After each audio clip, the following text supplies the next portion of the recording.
playing a paladin, so I will talk like I'm in church. I am a knight, so I will not talk like I am in church. Oh I'm a boy. rogue, so I'm going to talk like I'm on the mean streets. And The it rogue, looks like the stream has started. All right. So, Okay. because we're running a couple minutes late, let's really get the party started and show the lovely faces we have. Good afternoon, everyone, and welcome to another session of the TTRPG Theater. I am your friendly neighborhood Phantom NJ, otherwise known as Rob. Um, it's dimes to dollars as far as who's calling me what these days. Just don't call me late to dinner, as I am doing the dad jokes because, well, I've been busy this weekend. I've earned it. There's been lots of coffee. This is the Greyhawk Megastream fundraiser event, the 6th annual fundraiser event.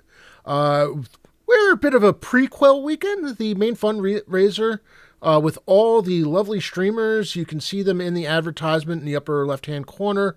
We go between the sponsors and the people who are running games.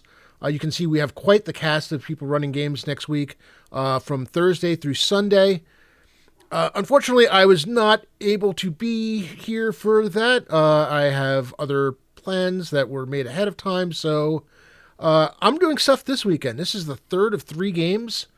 We have raised over $1,000. I know the fundraiser total shows 1,060. We are actually, I think, I'd have to check the number again. We're close to $1,300. There was a donation that was made to the main fundraiser stream that was meant to be made to ours.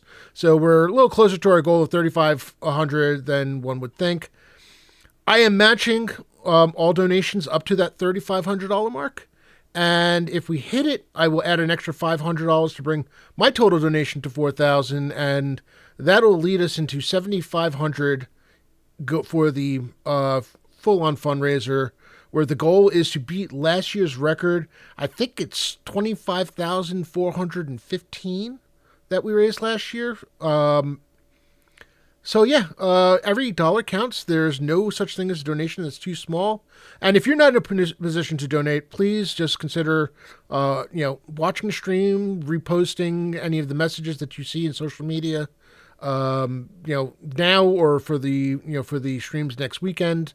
Lurk in chat, lurk on the stream if you don't have the ability to watch at the time. Whatever you can do, everything helps. Every bit of support helps. And yes, this is one of the few times that you can legitimately say it is for the children. With that being said, let's get this show on the road. I want to introduce my players.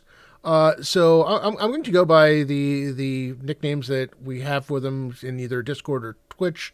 The first one is a new player to actually a new player to being streaming on Twitch, not a new player to gaming, but Dirty Dwarf joins us for the first time. Tell us about yourself. Tell us about the character you're playing. that's my pageant win, as you can see it. It's my first time streamed. I even paid for this, so congratulations. My name is Scott. I also go by Dirty Dwarf. I've met Rob the last few months. He's brought me on the Castle Crusade bandwagon.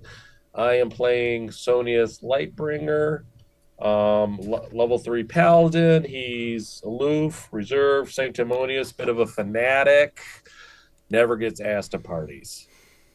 So that's it. I'm just me. Maybe it's just me, but I'm thinking the list of very serious people being asked to party is probably not that high. Next up, we have one of our recurring players for the Embers of Empire campaign, Brimstone. Yes, hello everyone. I also have met Rob in the last few months and have also jumped on the Castles and Crusade bandwagon. Love the system, great time, all around, good people. I am playing Hans Grubenschlager. who is a utility wizard, loner, tiny bit on the spectrum, and he is essentially that. It's true neutral. It's all about the science. Awesome. Next up, no stranger to anyone who's been in the Greyhawk community for any length of time. We have Asher the Bear. Hi, everyone. I'm Dale, also known as Asher. As Rob has said, I hang out a lot in the Greyhawk community, and I've been on the CNC bandwagon so long I consider myself a caravan guard. Uh, I will be playing Legamundo, the wicked smart rogue slash monk from the dirty streets of Relmod, the capital. So I will be providing special support to the group this evening. Fantastic. Speaking of people who in the various communities I'm in really need no introduction, she is the Beholder Queen. Her Twitch name is the DM's Quest, and some of us know her as Vivi. Hello. I've been kind of on a hiatus on my DM's Quest, but I'm still there, kind of. But it's nice to be back. Oh, look, there's Evelyn. Today I am playing Victoria Galistron. She is a half-elf knight with a warhorse. I'm pretty sure yes, a light warhorse whose name is I have dubbed Phil Ferguson. She's serious, but after a few drinks, that seriousness can kind of wear off a little bit and magically disappear. So find out. All right. And finally, last but certainly not least, another of our recurring players for the campaign goes by the Twitch handle of, well, there's lots of letters in a year, so GDTRFB 1995. I think we can call you Chris. Chris is fine, yeah. My name's Chris. I'm kind of involved with the 20 Sides of Every Story Twitch channel. Kind of involved over there. I am pretty new to Castles in Crusade system. Probably about maybe 3 or 4 months. Let's see. I'm playing Thraskin Stonehill. He's a hill dwarf from the Flinty Hills originally. He is a cleric of Muaman Duathel, who is a dwarven cleric or a dwarven deity of lightning, and expatriate dwarves, travelers, wanderers. He found himself in Ragby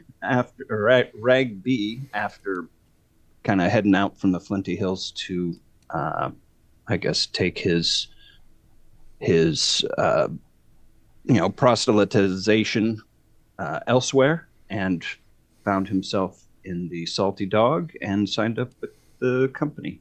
So that is him in a nutshell. Excellent. For my newer members, and we had kind of a a rush to get things set up, so unfortunately I didn't get to go over as much of this as I'd like to. So Sanius and Victoria, you've recently taken up adventuring, or applied and were accepted into the Company of the Sundered Shield. It is an adventuring guild that has a bit of historic name, but had fallen on seriously hard times, and was recently resurrected by a young charismatic half-elf by the name of Idolus Ganthier, and his right hand, a priestess of Tritherion by the name of Tyrella. You know that the company and several of your party members have already done some work on for the company and have helped raise the profile a bit, which is good because the leadership in the city of Ragby are not overly enthused with the company. So every little bit that you can do to get the company out there is appreciated. It was 3 days ago that you found yourself in a meeting with the leader of the company itself, Idolus, who told you that he had a job for you, and some of you it involved a recent acquaintance. Strangely enough, he didn't want to say more. He had kind of a smile on his face, and he said he thought you would enjoy this, but he had warned that there are strange things afoot.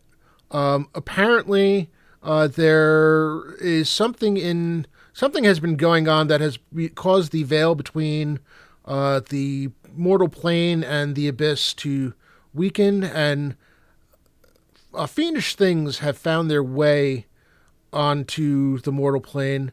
And it's also caused certain magics involving the summoning of evils to become much easier to occur. To that end, he did warn that to be extra careful in your journeys. He did say that the acquaintance would be meeting you at the Splendid Stag, a tavern of some renown, and he gave you each a vial. He said, I realize that some of you do not have the kind of equipment that would be capable of harming things from the abyss. So, unfortunately, we do not have the wherewithal to arm you against them. But if you use this on whatever your weapon of choice is, it will last a day, and it'll allow you to hit things and damage things that you should not be able to. And you look, and the vials themselves look to be pretty much some kind of oily substance.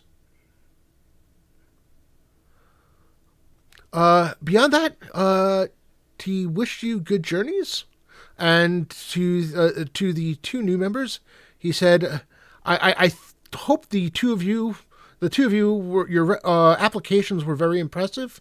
I wish you good luck, and do your best to make us proud. Go ahead. Oh, go ahead. If you have any questions you wanted to ask him, please. Where are we going? Where's the Splendid Stag? The Splendid Stag is actually a bit northwest of Ragby. It's a few days' journey. It's not really in a location. It's more of a not in a town itself. The Splendid Stag actually is off one of the main trade routes. So it is a very popular place for people who are journeying from one town or another. Occasionally, trading caravans will stop there. It's fully capable of keeping housing people who need lodgings for the night. It's kind of large, so Can't miss it. yeah, no, you can't miss it. Sorry, what was the name of the acquaintance? Victoria will ask. He smiles. I was kind of promised to keep it a secret. Your companions will recognize the person when you arrive. She kind of looks to to everybody else like, do we know? Well, who let's this is? hope then. Hope he hasn't sold me out to my old guildmaster. That would be awkward. I promise it is not your old guildmaster. And we should probably talk about that the next time you're here. Oh, right. Tonius just says, if you change your ways, maybe you wouldn't have to worry about this. I've changed my ways. That's why I'm here. I'm all about cleansing the universe of fiends. I just hope that I don't get my shield dirty in the process. I am particular. So. Okay. So again, it's 3 days journey. We are currently in the middle of winter. It is only a couple of weeks removed from the Need Fest season. It is the new year, common year 624. Sundered, not dirty shield. Nice, Alex. And the journey itself, there is some snow on the ground. It hasn't snowed in a few days, but the skies have grown a bit overcast. There's a bit of a sharper chill in the air. You suspect that it won't be long before more snow starts to reach, and potentially, giving the timing, potentially heavy snows. All right. Well, I've still got my warm clothing that I got up in Felton when we were up in the Felt Hills last time. So I'm dressed comfily, if that's a word. Yeah, I would assume. I mean, I would assume that all of you being in the middle of winter would have, generally speaking, would have like winter gear with you, furs and cloaks and what extra heavy cloaks and whatnot. Sure enough, after the 3-day journey, you find yourself smack in the middle of the Duchy of Eventide. And along one of the main trade routes. Hey Keith, good to see you, sir. Thank you for joining us.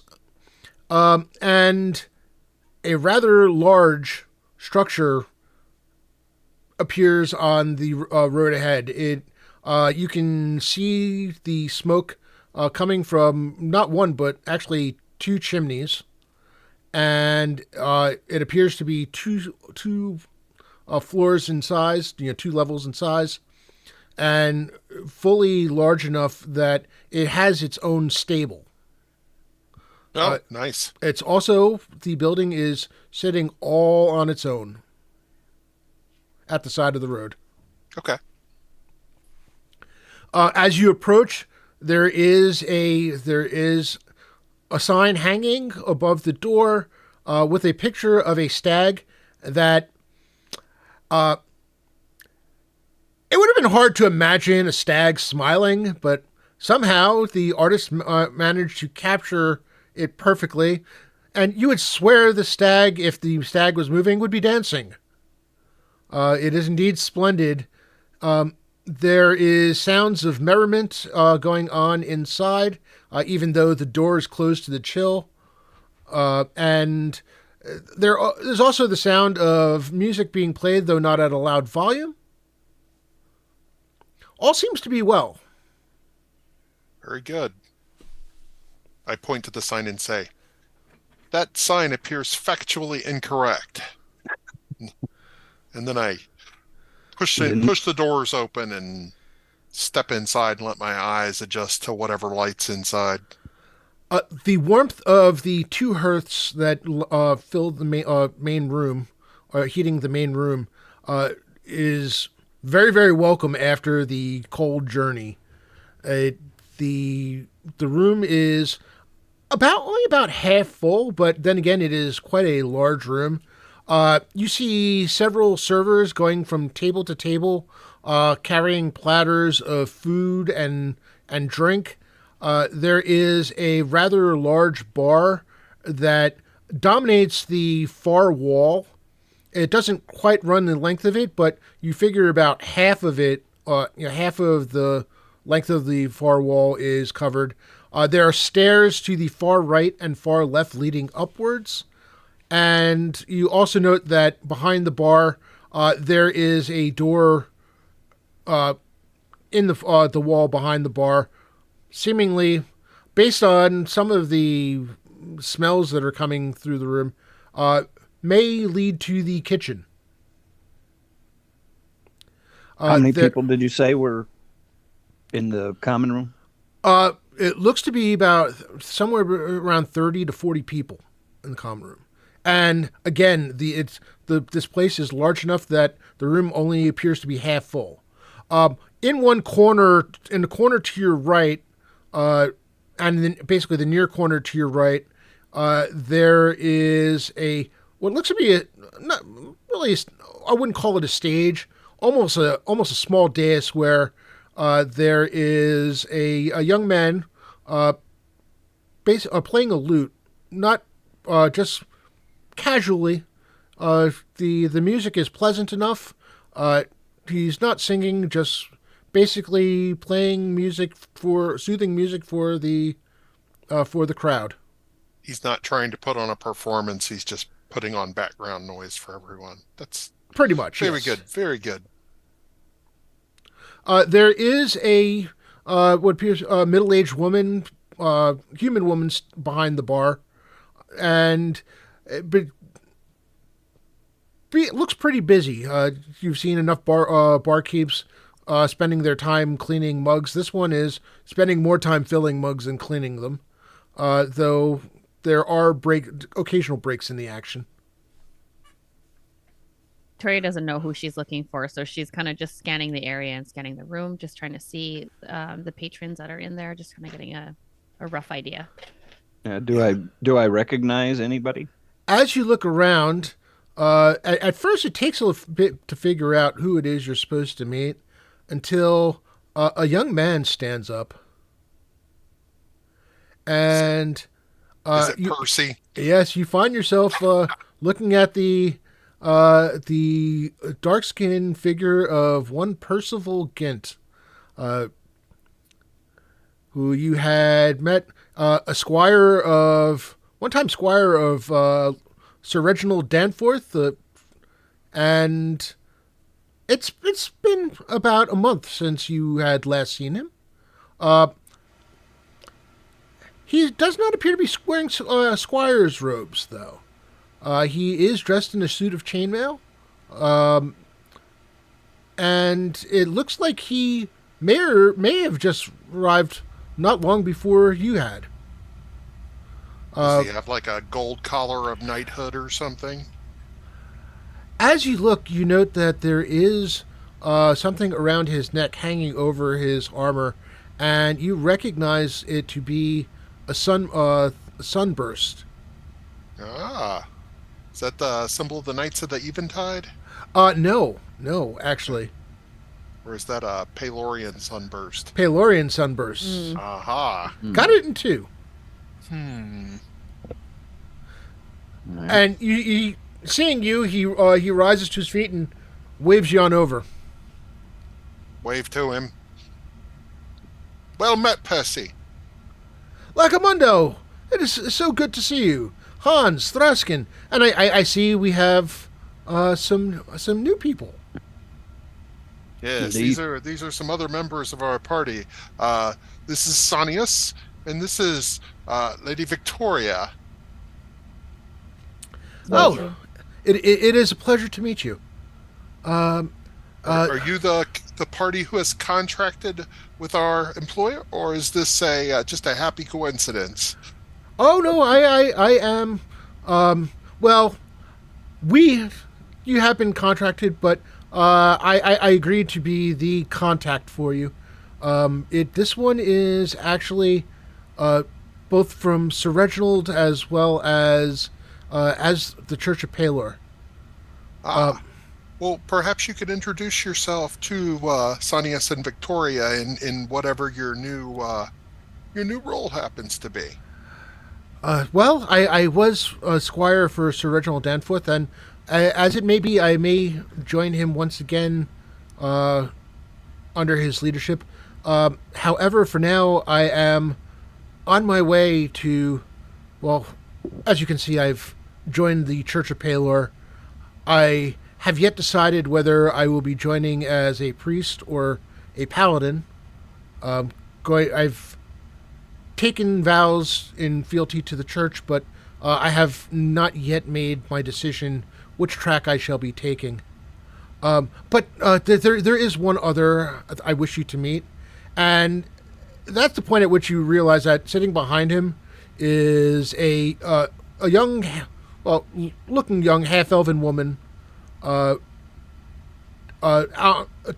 her side is a quiver of arrows. She's wearing leather armor, long brown hair, and says, I would like you to meet Lila. Charmed. I am Lagamundo.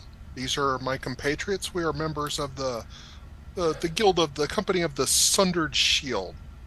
Go ahead and introduce yourselves. Thraskin Stonehill. I give her a bow of my head. I also introduce myself and bow my head. I am Sonia's Lightbringer.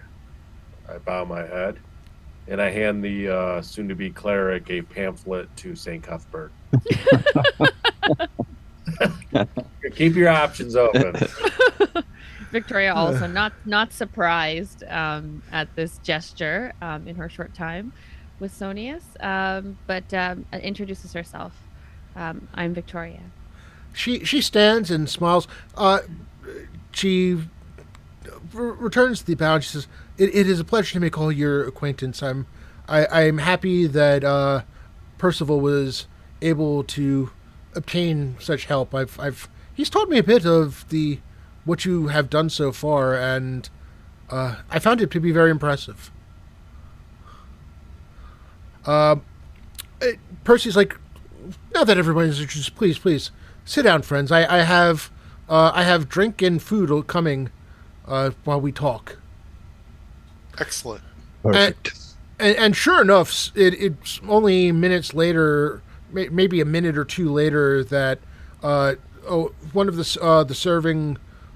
servers come around with a tray with mugs full of ale. Some of them have mead in them. He wasn't sure what everyone was drinking, so he decided to go for options. That's fair. I remind them that I only drink milk. I don't poison my body with alcohol. There is a mug of milk waiting for you. He did remember that one. Excellent. I am both righteous but lactose intolerant, so I'll have water, please. I'll have each of theirs as well. Yeah, Hans will quaff a big thing of mead. When Thraskin offers to drink both of theirs, Percy smiles like, yeah, I did not think having extra would be an issue. Victoria will like take her hand like this and almost like grab the top of her mug and pull it towards her, just seeing Thraskin like just grab all these drinks. She's like, I'm not drinking right now because I'm on the job, but like don't take my beer kind of thing, where she just kind of like brings it closer to her, almost like protecting it from him, but she's not going to drink it quite yet. Yeah, we do have to travel in the morning, right, Thraskin? So we may want to have our wits about us. I will keep my wits. So, Percival, what is it you would have of us? Well, it is no secret that the Church of Hextor has given us issues over the year. There have been incursions from what remains of the Great Kingdom, from Alyssa, and normally they have not ventured this far. However, there appears to be a splinter group that has taken things to another level, which for Hextorian priests is saying something. We're not even sure that Hextor is their main focus of worship these days. They have committed an egregious sin in desecrating one of the graveyards found at one of the battles fought during the Greyhawk Wars 40 years ago. It is bad enough that they appear to have started by raising some of the dead of the Great Kingdom's forces, but they appear to have raised some of ours as well, and this cannot stand. We've been fighting them where we can, where we found them, but it requires, we're looking for a group that can find the leadership and take them down. This is where Lila comes in. Lila says, I've been tracking them for days.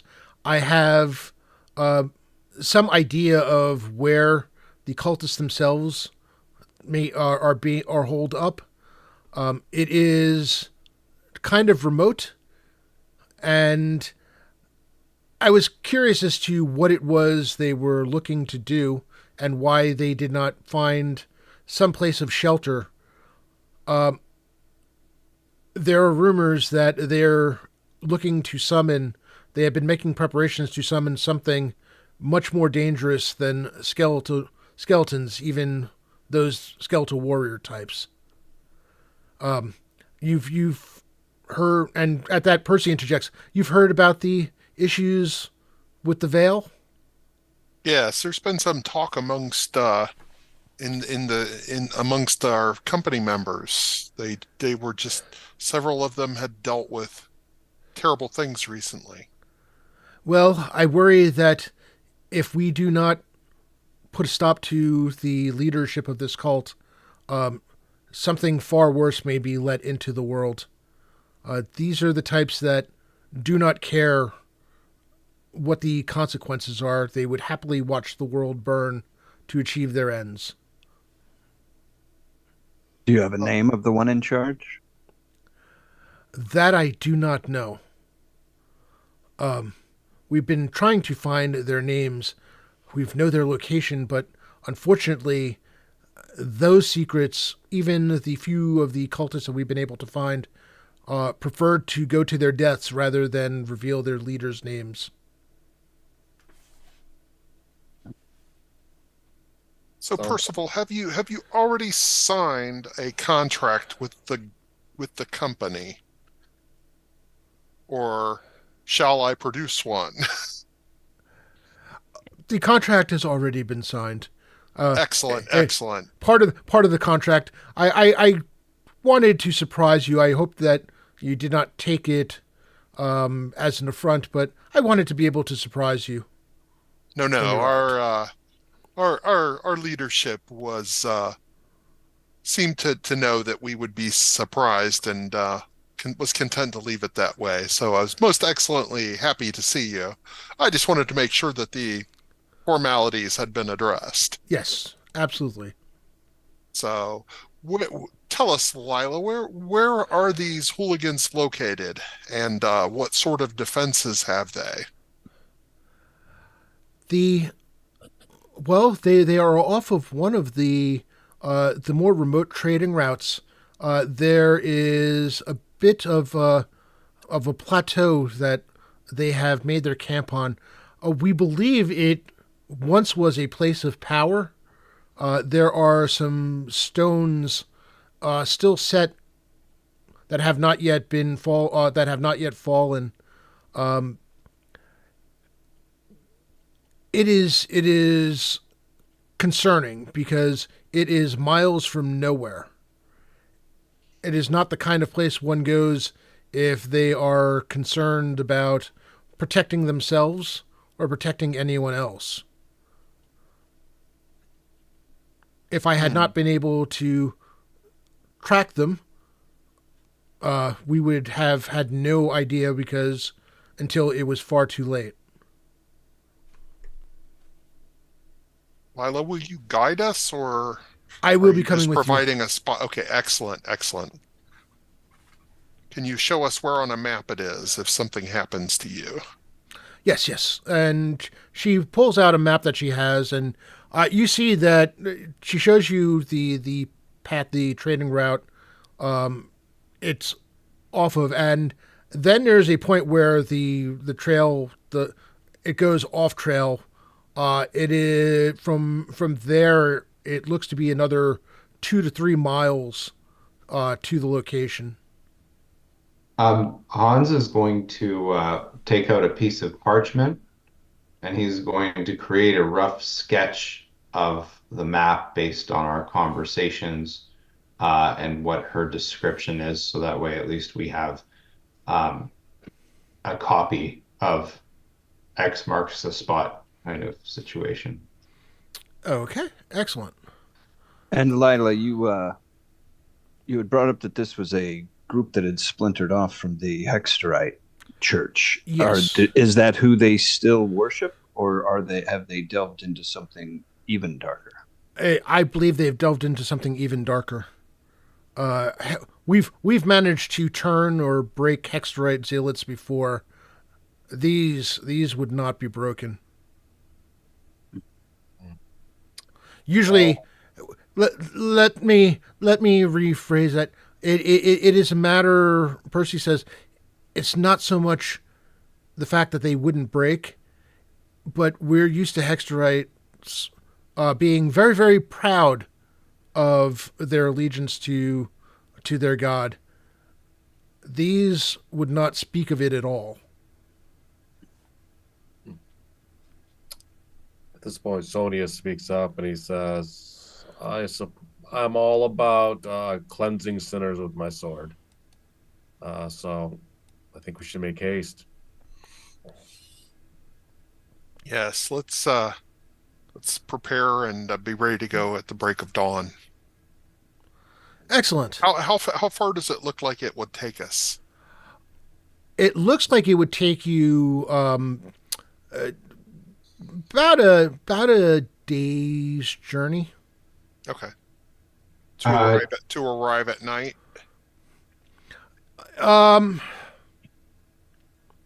Yeah, I mean, if you pushed it, you could get there this evening, but that's kind of whether the weather cooperates. Yuck.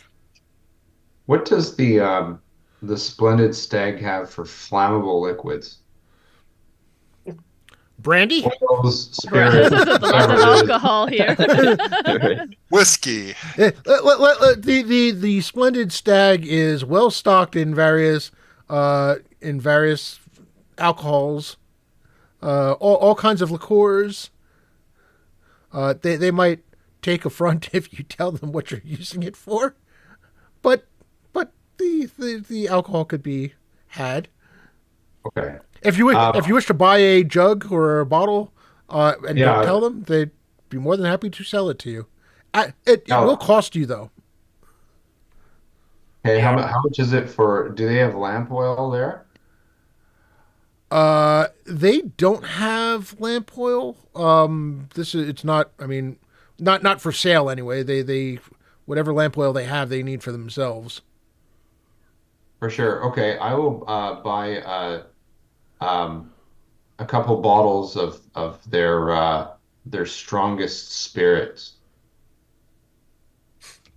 Is this like Okay. top shelf ponds? Is this like great? I mean, A couple of bottles. Your strongest but cheapest. Strongest, Whatever's but strongest cheapest. but cheapest. I'm talking like Russian potato vodka. Yes, yeah. Like really like From like the that barrel, kind of yeah. stuff. nothing worse Brewed at than a home. So somebody's using one of the spare tubs. Yes. Yeah, to make Deep. Yeah, the stuff that you use to get the rust off the swords and like the stuff that you use to clean like the really greasy. Deep well vodka. Yeah. Went in and said they need a bath and came out. Strangely enough, went in with a bag of potatoes and came out 3 days later. Yeah, what I will say is I will remind Thraskin that this is for the quest, and Yeah. I don't want him going blind. Yeah. Hey, uh, I the, appreciate the concern. the owner of the establishment, a woman by the name of who turned out to be the current barkeep, a woman by the name of Amanda Parker, says that I don't normally have requests to buy bottles of my stuff, but sure, I'll be happy to sell it to you. I'm pleased to say that not many people around here drink it. So, for the the low quality, high test stuff, it will be 10 gold for the 2 bottles. Done. Victoria will like lean into the barmaid and just kind of be like, he's big into the drink, not this one. As she points to Hans, like the other the Raskin. She points, she's like, this one. He hates his body. So much. And Hans is gonna put those into his backpack. And he's gonna keep drinking his mead. And I suppose we're gonna rent a room there for the night. Or actually, we don't need to rent a room because Like Yes. Raimundo has his like connections, and maybe we can get some free room and board with his Oh whatever. no. We have to pay for it, and Oh, then okay. it's covered. Per- uh, So how much is it? I will pay for our rooms for the night. Okay. I am well supplied from my last expedition. Yeah, at, at which point Percival says the rooms are already paid for. that. Oh, There you See, go. perfect. I got to look important, and I still didn't have to put out a nickel. No, nothing. If Victoria knows that like all the business part is done, then she will start to drink her ale, and she'll kind of like turn to Thraskin and kind of give. Do you see like a little twinkle in her eye, almost like okay, it's game on, and then she'll order two shots of whatever the heck Han's got. Actually, three if he's gonna drink. three, a shot of milk, and she'll kind of look over. Anyone else? Sonius is even feeling a little Can anyone hear my dog dreaming? spirit.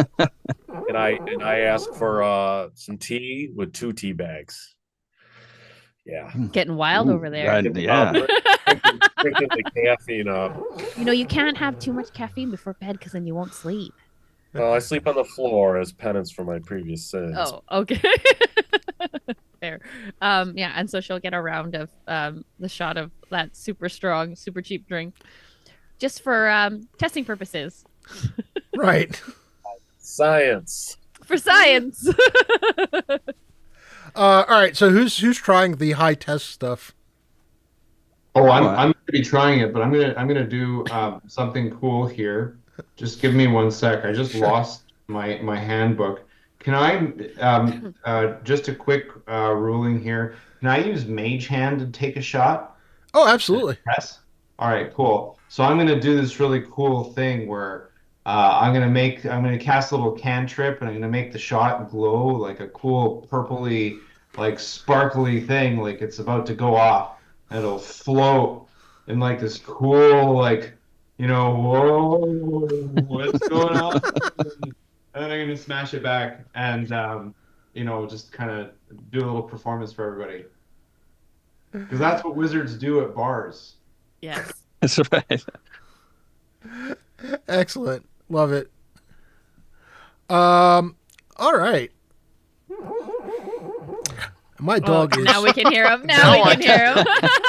We didn't hear him before, but now we did. It was just like perfect moment of silence, and you could hear him. First, The I thought weird that thing was- is, I know he's dreaming, but one of his eyes is like half open. There you. Hey, hi. Yes, he heard me talking about him, so he's looking up at me now, very confused. Okay.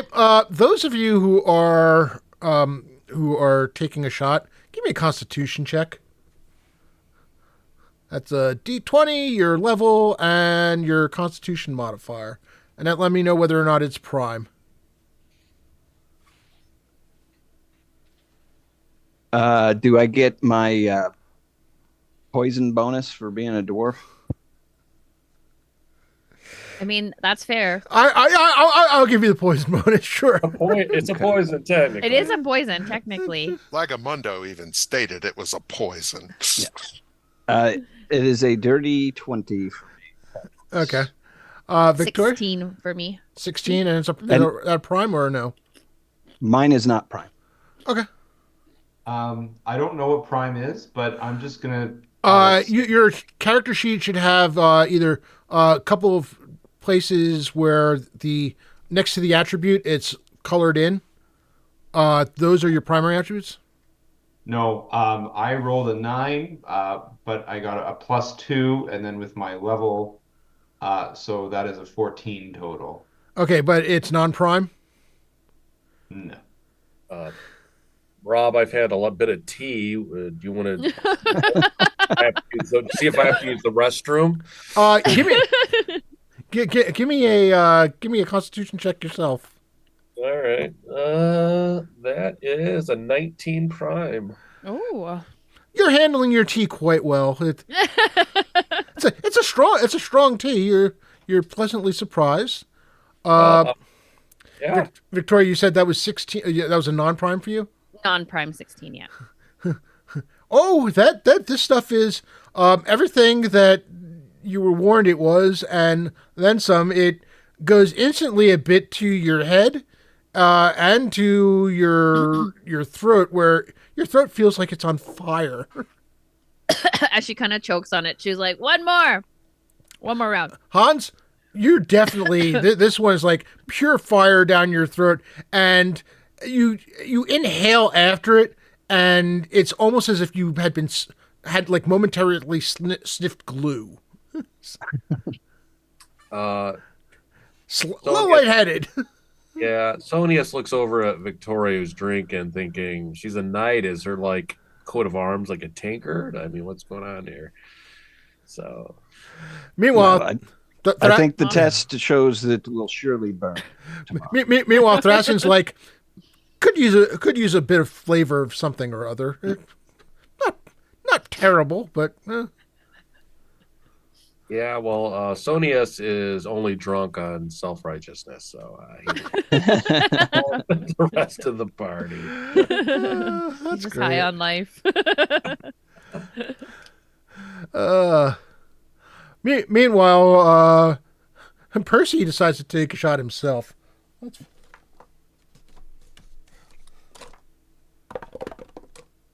Is he old enough to shave? Yeah, he's old enough to. I mean, not there. There's not a heck of a lot there to shave. He does have a little bit of a baby face, but he takes a shot and he handles it surprisingly well. He's like, yeah, it definitely needs something for the flavor, but interesting. Do you normally drink this kind of stuff? I always thought adventuring types would be a little more selective. I look up with my milk mustache. Hot milk? Yeah. Meanwhile, Lila is sitting there sipping from one of the things of mead, having no interest in this little expedition into drinking, or at least not the well stuff. Rob, I did roll another Constitution saving throw because of the contact fumes from my party. Hey, I rolled a 19, so we're good. All right. You're still hanging in there. All right, this was part of my old life I left behind. Good night, everyone. I shall see you in the morning. Yeah, I'll tuck in as well. And Lagamundo goes off to do a couple of sets of push-ups and sit-ups before he goes to bed. I do a bit of praying, and then I sleep on the floor next to the bed. Awesome. Canadian Ancient Gamer, Patrick, thank you so much for the gift subscription for Darling Creep Show. All right, so, and for Greyhawk Mike, hey, that's a heck of a pair to have gift subs to. Really, really appreciate it, sir. It's very kind of you. All right. The night, honestly, the night goes, well, depending on how long those of you decide to keep drinking. For those of you who decide to call it an early evening or not drink at all, it's probably one of the better sleeps you've had in some time. The bedding is comfortable. It's rare that a place lives up to its name. Sometimes it's a matter of taverns like this living up to the reputation. This one appears to live up to its name. The rooms are clean. The bedding is soft. The pillows are filled with feather down. It's very, very comfortable. When you do wake up in the morning, you find that Lila and Percy are already downstairs when you get down there. If you have any pre-morning rituals before you go down, go ahead. Yeah, I pray, replenishing my spells for what I'm expecting for today, and I'm also gonna say a prayer for safe travels as we Just head my out. ritualistic exercises. All right, excellent.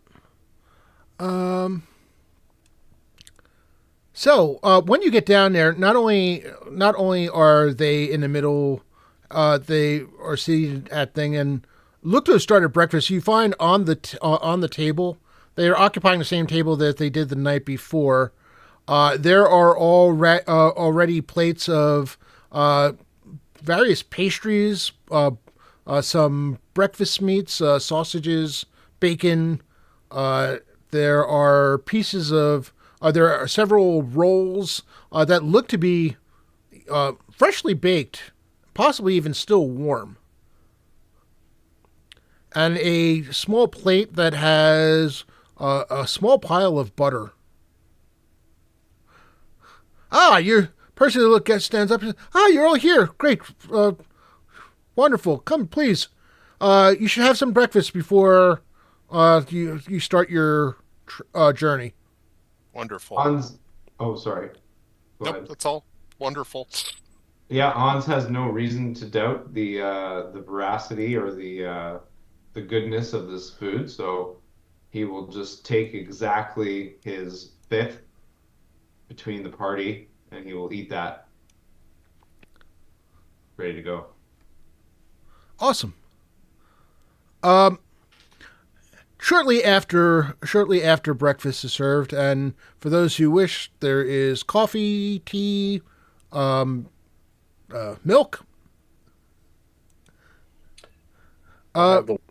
Yeah, sure. At which point, Percy says, it is time for me to take my leave of you, my friends. I have other duties to attend to. I wish you the best of journeys. Please keep each other safe, and I hope our paths will cross again soon. Most excellent. Percy, be safe and give our best to your old master and to your old fellow squire. Other than that, good luck with your decision. A pleasure, Percy, and I hand him a pamphlet. I don't think you handed me one of these yesterday. Oh, I had 2 cups of tea. I can't remember. Nice. I give him a firm handshake and tell Sir Reginald we say hello. I will certainly do that. I will say hello to next time I see him or see them. I will say hello both to Sir Reginald as well as Roxanne. Excellent. All right, off we go. Are we on foot or can we ride our horses? You can ride your horses. Excellent. All right. So, All have horses? I have a pony. Oh, that's all right. I have a war pony. So it's Nice. horse-ish. Horse-ish. Don't judge here. I just have a riding horse. Okay. oh boy. As you take off on the journey, you note that the skies have grown even more gray. There are definitely heavy clouds that are darker than the dark even against the gray sky. Some kind of precipitation is sure to be starting soon. The wind has picked up quite a bit. There is a chill in the air that is even a little more vicious after having spent a night in such warm lodgings. Lila has her own horse and takes the lead. One thing I will ask you for is a marching order. We'll let Lila go first. All right, hold on a second. Let me get this set up. I I prefer will, to be in the rear or in the middle, but I will definitely be in the middle. I'll be in the front as the vanguard of the righteous should be. Okay. Behind Sonius. I will be the rear guard. All right.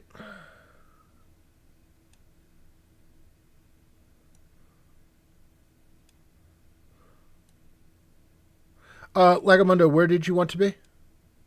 I'll be. Who was the rear guard? I believe that was that Thraskin. Thraskin. Thraskin? Okay. Well, in that case, I will be in front of Thraskin. All right. What I need to do really quickly. Sonius looks back at Victoria and he holds up two fingers. He's like, "Can you see the fingers from last night?" Yeah, there's two. Like the tea bags last night. And then she'll hold up 3 fingers and she's like, can you see these? Shakes his head. So much potential lost. And she almost kind of gives you a pat on the shoulder where you're just kind of okay. I got it. Still good. While we're doing a little admin here, let's set a watch order. I'm a human. I don't see particularly well at night. Actually, I think we're all humans except for Me. a half-elf. I'm a half-elf. Lila. Oh, you're a half-elf too. Yeah. Okay. So we've got 2 half-elves. So you guys see well at night. So, We'll light a you fire. guys mind taking the middle shift? Sure. Okay. No, I'm a dwarf, so I believe Yeah. He does have to pray, right? Yeah. So he'll need to pray, and Hans, you normally probably need to prepare your. So maybe Thraskin and Hans on the last watch. That's good.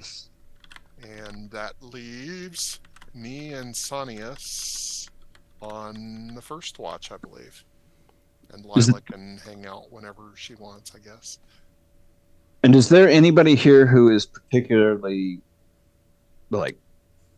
that their clothing doesn't necessarily match the weather if it's getting really cold, or is everybody good there?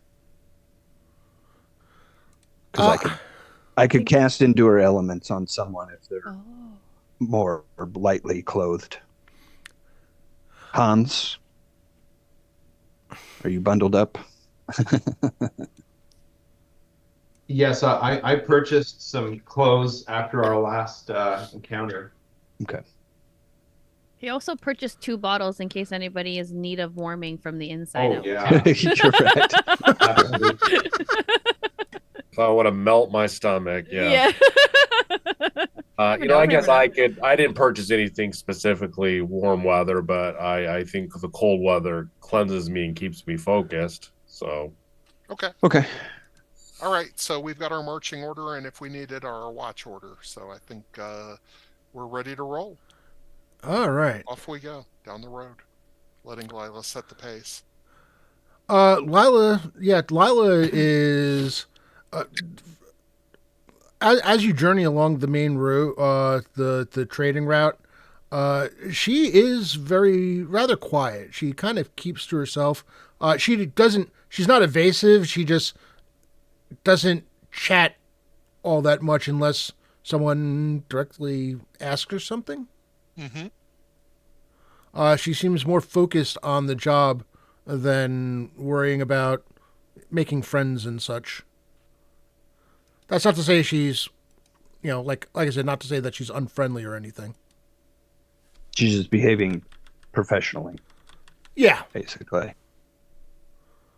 Yep. It isn't very long. Well, relatively speaking, it is only a couple of hours before you pull off the main trading routes to heading into some of the more remote locations.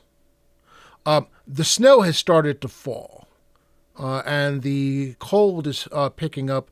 Visibility isn't really all that great.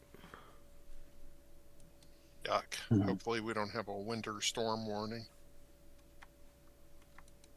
I'm from Michigan, guys. Not a problem. I'm from Canada. Also not a problem.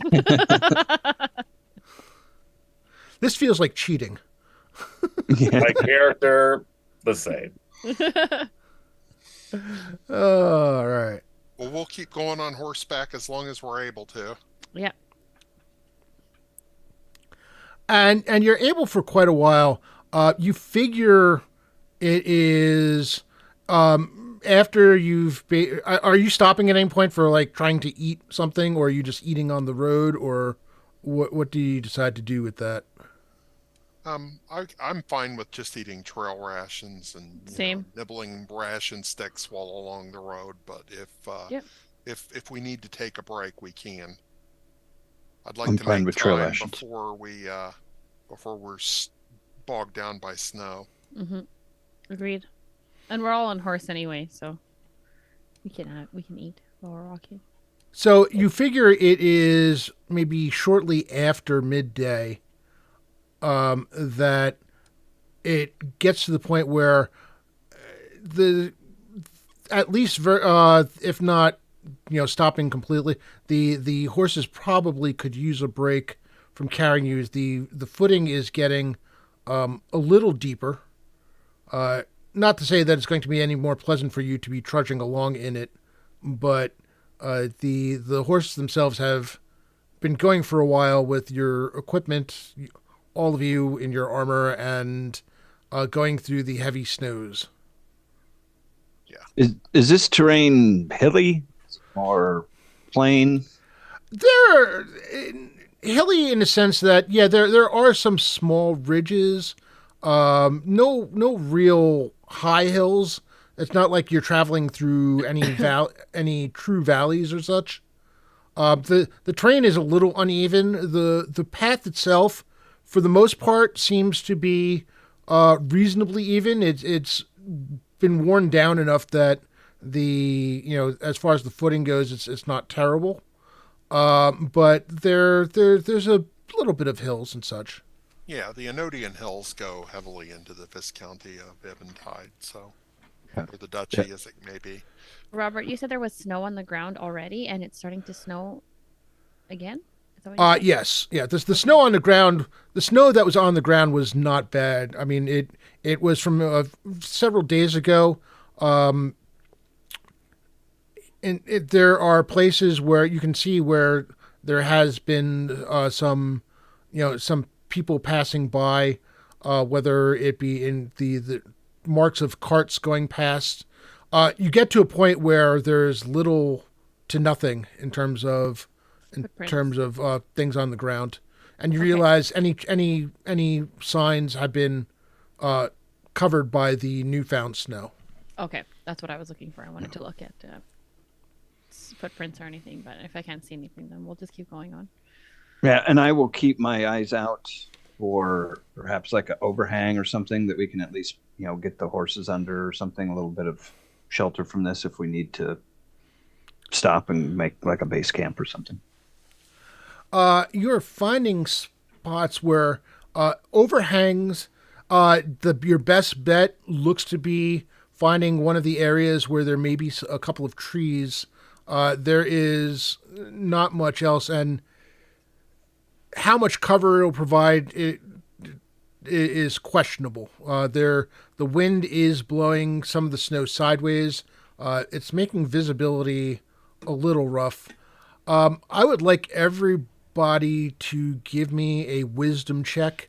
If you have any enhanced senses, add that to your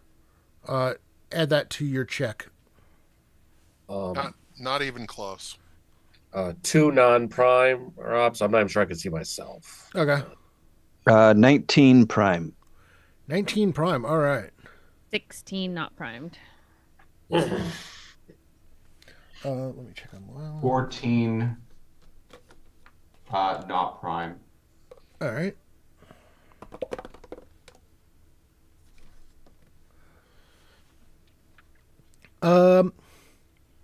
Thraskin, you're the first person to notice that Lila has paused. It was a little imperceptible. She's slightly out ahead, but you notice that she has brought her horse slowly to a halt as she is leading it, and you find her moving off to. She looks like she's trying to get a better look at something in the distance.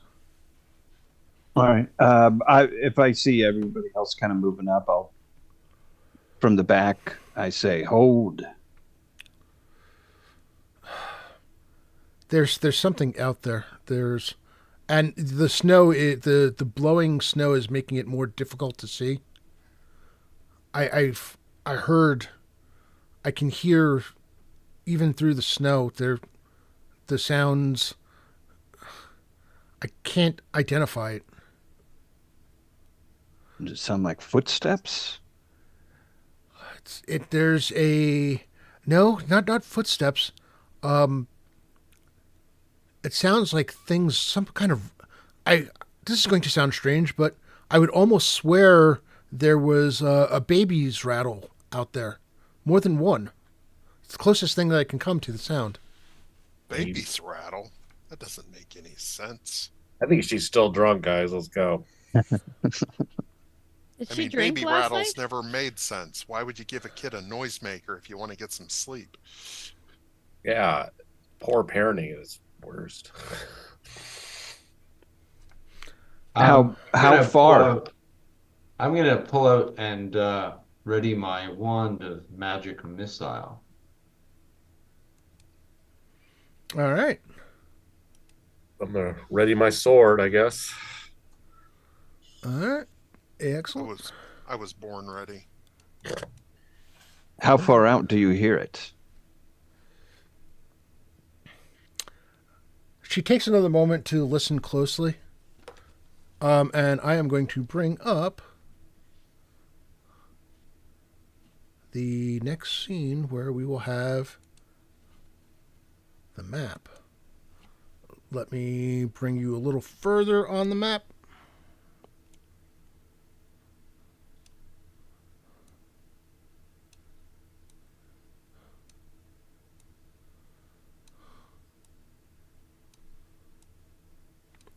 All right, should be able to, in a couple of seconds, should all be able to see yourself.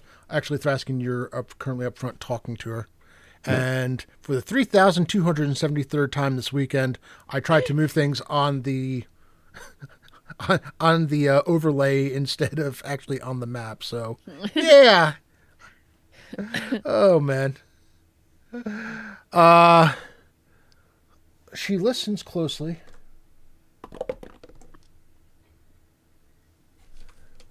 I don't like this. It's gone quiet.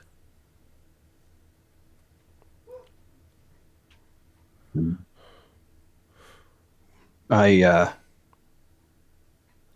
remove my helm and listen myself to try and confirm that. Give me a 20 side die. Ooh, that's a 17 again, so 19. Wisdom, if that's a wisdom. It's a 19 prime. Okay. You hear it now, but you hear, and it sounds like, and then it goes quiet. And the concerning thing is, it's not clear to you whether it is just the truth of the matter or whether it is due to the snow playing with your hearing and making things echo. But it sounds like it's coming from multiple directions. All right. I put my helmet back on and I say, I believe we've got company, everyone. Prepare yourselves. Pull my bow out. Give a little prayer and hope that I get to wet it with the blood of the wicked. Lila turns and says, do we wait for it to come to us or do we go looking for it?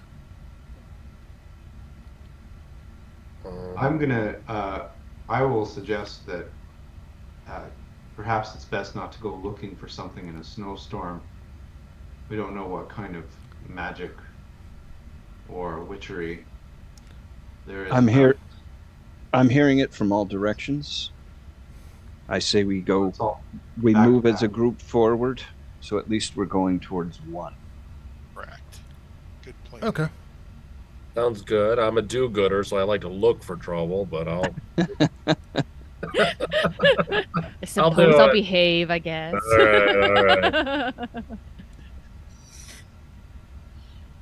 All right. All right. I need everybody to make a wisdom check, and again, if you have any kind of enhanced sense bonus, let me know. I don't see nothing. I got a 9. 9. Braggart, I got a 5. Oh, sorry. I see more than you, at least. Hey, I'm used to the mean streets. Yeah. Is that a wisdom save? Yes. Yes. Oh, Wisdom save. Well, Or check. it's an attribute check. All right. 21 prime. I'm really Ooh. sorry because as soon as combat starts, I got a feeling that my dice are going to go south on me. But Shh, don't talk so negatively about them. And Gotta be embrace- confident in them. 7 non-prime. Embrace St. Cuthbert. You add your level to this, right? So Yes. 21 non-prime. The light in my heart has gone to my eyes. I can see everything. if we add our level, it's a 24. So that matters. Thraskin and Sonius, you are the first to realize that there are skeletons, still, some of them still wearing the partially destroyed clothing that have their various crests and such, marking them as soldiers of various houses, likely, as Percival had mentioned, back from the Great War some 40 years ago, advancing on you from all directions. And All is right, like what's the light condition right now?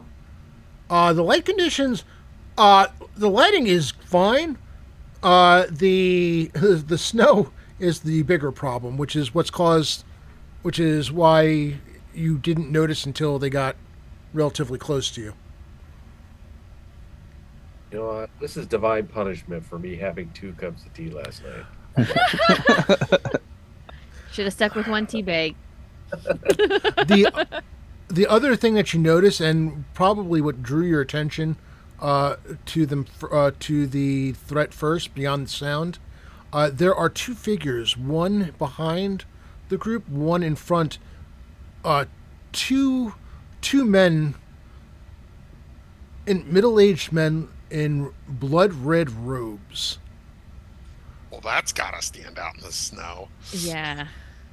Yeah, good job on the camouflage, Coltus. And with that, we're going to roll initiative. Everybody roll a d10. There are no modifiers. It's a straight up d10. We will be doing this every round. If you wish to charge, actually, let me say this before you roll. If you wish to charge, you need to let me know before initiative. Normal attack is you can move half your movement and still attack. Otherwise, full movement, you can make a full move and stride up to them, but you won't be able to attack next round.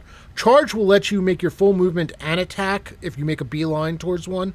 However, you'll do +2 to your damage if you hit, but you'll have a negative -4 to your AC when they attack you for that round. Because you're basically running in wildly trying to swing at something. So is there anyone who wishes to charge? The trade-off. About how far from that robed figure in the back am I? Let's see.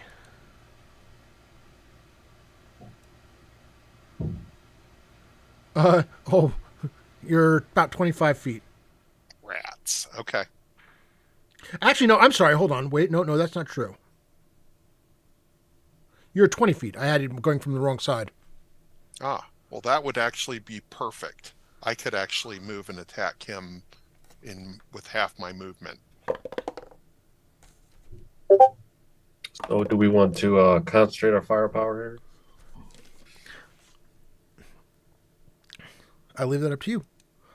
And try to turn the undead while we concentrate on the well, and priests. that brings me to one particular question. They had brought up when we were talking, they wanted the undead destroyed, that had the the emblems of the various houses, right? Yes. Okay. So turning them doesn't really accomplish that. Well, what? Actually, you're still level 3. I'm level 3. Yeah. Yeah. I don't. If I destroyed them, it would be a no brainer. But if they want them actually like wrecked, we may need to battle them unless things go south. Just make them not a problem for the moment. Okay. All right. So, Vivi, the map's on the stream. Just on the stream. I didn't know if Yeah. we could blow it up a little bit bigger because it's so small. Just turn the sound off if you don't want echoing lag. There we go. Thank you.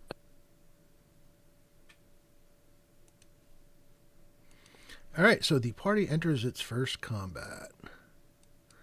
Do we count down from initiative or up? We are. We're going to count down. So we're going to start with 10. I have 10 because this is the only thing I do well. I also have 10. All right. So let's start with Sonius. All right, I said the cultist. Sorry, I'm looking at something else from the map here. I'm going to go left and make my way towards the cultist. All right. So, let me get back to doing that. So, you're just basically moving the Yep. full 30 feet? Yep. All right. You'll basically be about here. Okay. Assume everyone else is going to be coming too. Victoria. I will follow Sonius and come up as well, just so he's got some backup. So nobody's trying to turn them. I am. Okay. Yeah. I will do that. I can as well, but I won't be very good at it. I will give you. Like, I want to. If you want, you'll still be able to charge because you'll have taken off at a run. Who, me? Oh, no, you aren't charging. Lagamundo didn't need to charge. No. That's right. Okay. I'm sorry. You're just able to do your half movement and still get Yes. there. Okay. Yeah, I was like, I didn't say I wanted All right, to so charge.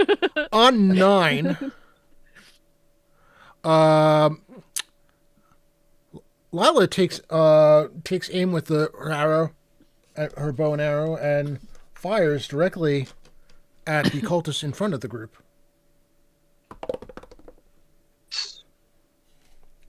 That's going to hit. Ooh. I may actually do the same since my party members rushed up there and kind of blocked my route to the guy in the rear. Oops, sorry. And I had my bow ready. Her arrow finds a good spot, hits the cultist right at just below the shoulder. You hear a not so silent curse even above the wind. All right. So that was 9. Anyone else on 9? 8. 7. On 7, the skeletons advance.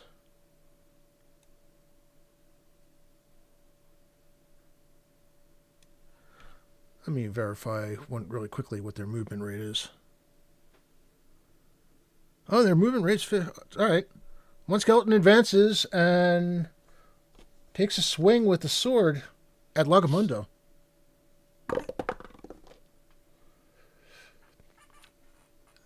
Lagamundo so easily evades the attack that the skeleton swings wildly and his sword goes flying out of his hand. Got the first natural 1 out of the way. Really quickly, natural 20s, it is going to be max damage, is what we're doing for crits. Another skeleton makes its way to Hans, but is too far to attack. Is able to get there, but not attack. One comes up to Lila and swings, and also misses. Another one walks up to Lila, but is not able to attack. Thraskin, one comes to you and is able to attack. Misses terribly. And you have a second one on you, but does not get to attack.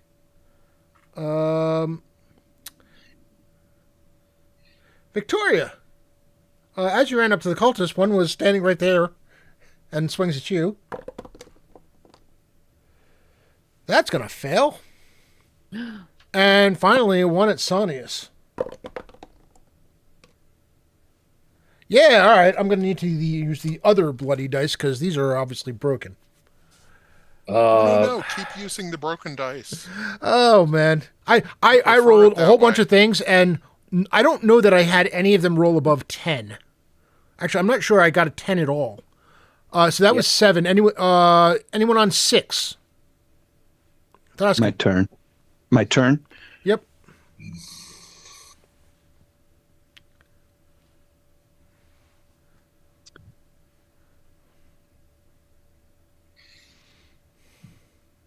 Double check on how this works.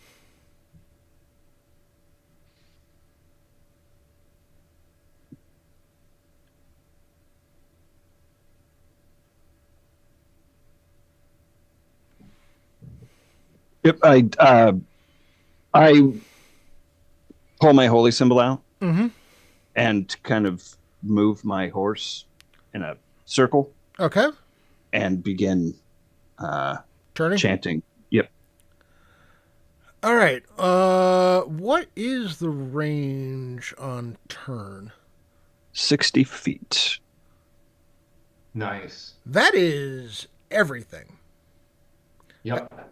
Yeah. Okay, so here's what I need you. I think it's I believe it's a wisdom. 1d12 plus charisma bonus. Uh, Are you rolling to see if he actually turns? I think you do need to roll to see if you actually turn. I think it's wisdom. So Yeah, it's a whiz check. Yeah, wisdom check. Wisdom check. Actually, let me double check that. Yeah. Yeah, charisma affects the number. It's a D12 plus charisma modifier. Yeah, and I might need to make a successful attribute check, which is 14 plus 2. So That's successful. 16 prime. Yep. No, that's these things are not high enough for them to what do you call it, save against that. All right, roll a d12.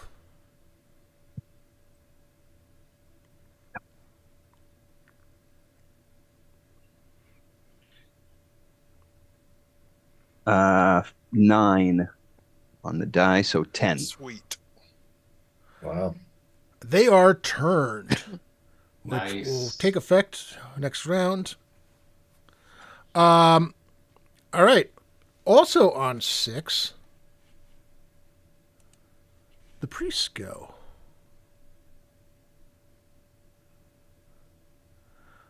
And one of them says, Do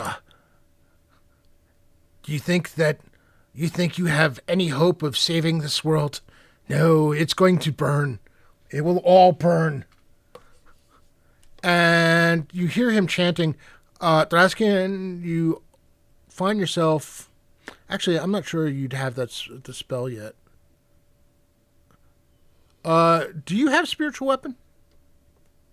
I have it, but I don't have it prepared. You recognize, even though the words are different, you recognize the cadence of the chant, and you suddenly find a hammer above your, basically hovering above you, or slightly offset, but the hammer itself swings at you.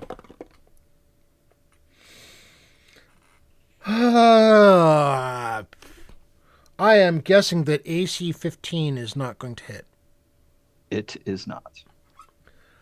18 is my AC. Sonius. Same thing, one in the back.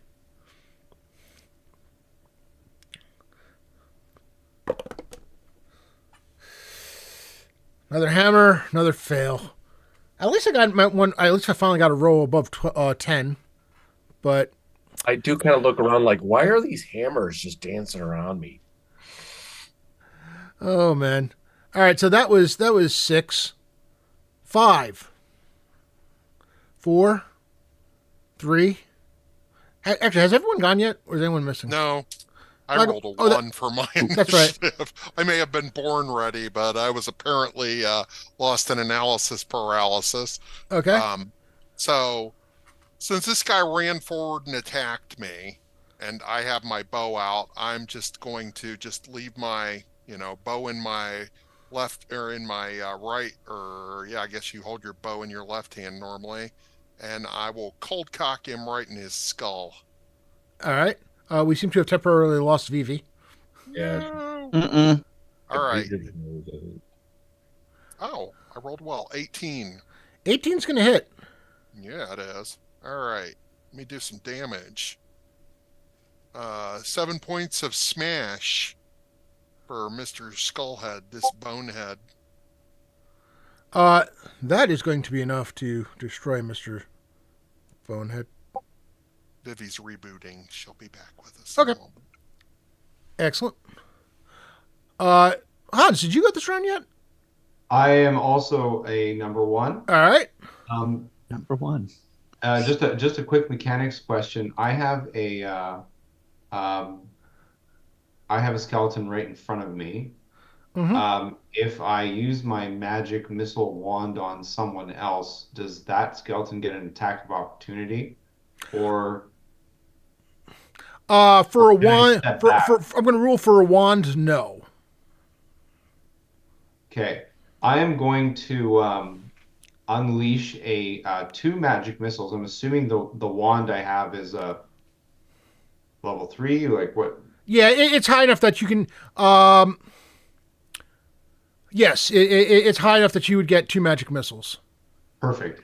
So I'm gonna launch 2 magic missiles at the one that Lila hit with her arrow, All right. and I will be doing 2d4 plus 1. Ooh, wow, 7 damage. Remember, it'd be 2d4 plus 2, 1 for each Right. missile. So I rolled a 5. Okay. Total. You see him jerk backwards as the 2 missiles hit, and even through the snow and such, you because of the fact that you're somewhat focused on him, you can see a bit of blood emanating from his lips. Apparently, the overall damage he has taken so far has not agreed with him at all. And I yell, keep hitting him. He looks like he's hurt. All right. Actually, there is one thing I do need to check on. Do this while Vivi is missing, because I swear I always forget partially how Turn Undead works, because all the various rule sets. I've got the rules up if you need them. The thing I'm trying to remember is, do they actually run from everyone, or do they just run from Thraskin? They flee from Thraskin in the direction that is directly away from him. If they're unable to flee, then they cower, and there's a bonus to attack them if they cower. If Thraskin approaches them, like gets closer than he currently is when he turns them, if he gets within like 10 feet of them, they are able to break out of it. Okay. So basically, he would have to let them For go. some reason, I But if thought he had to anyone actually else wants attack. to hit, no. But if anyone else wants to attack them, they're able to. It doesn't break it.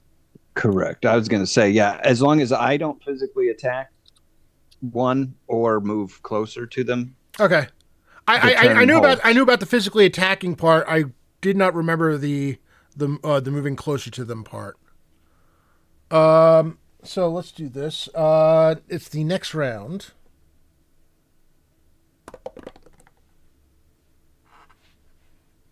Did Vivi get to do anything before she dropped? I don't think so. Yeah, I thought she attacked the. Wait, she was on 10, Okay. I think, actually. Oh, that's right. She was. Okay. because she had run up. She had run up to the priest, but was not able to do anything.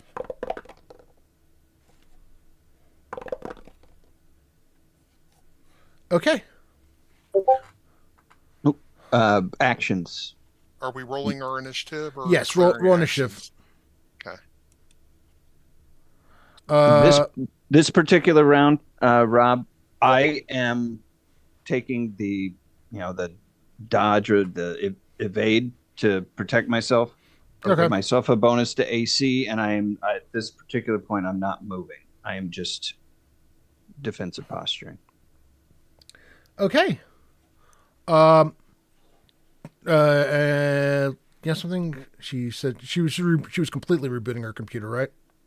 Yeah, Yeah. she said rebooting. That's usually, yeah.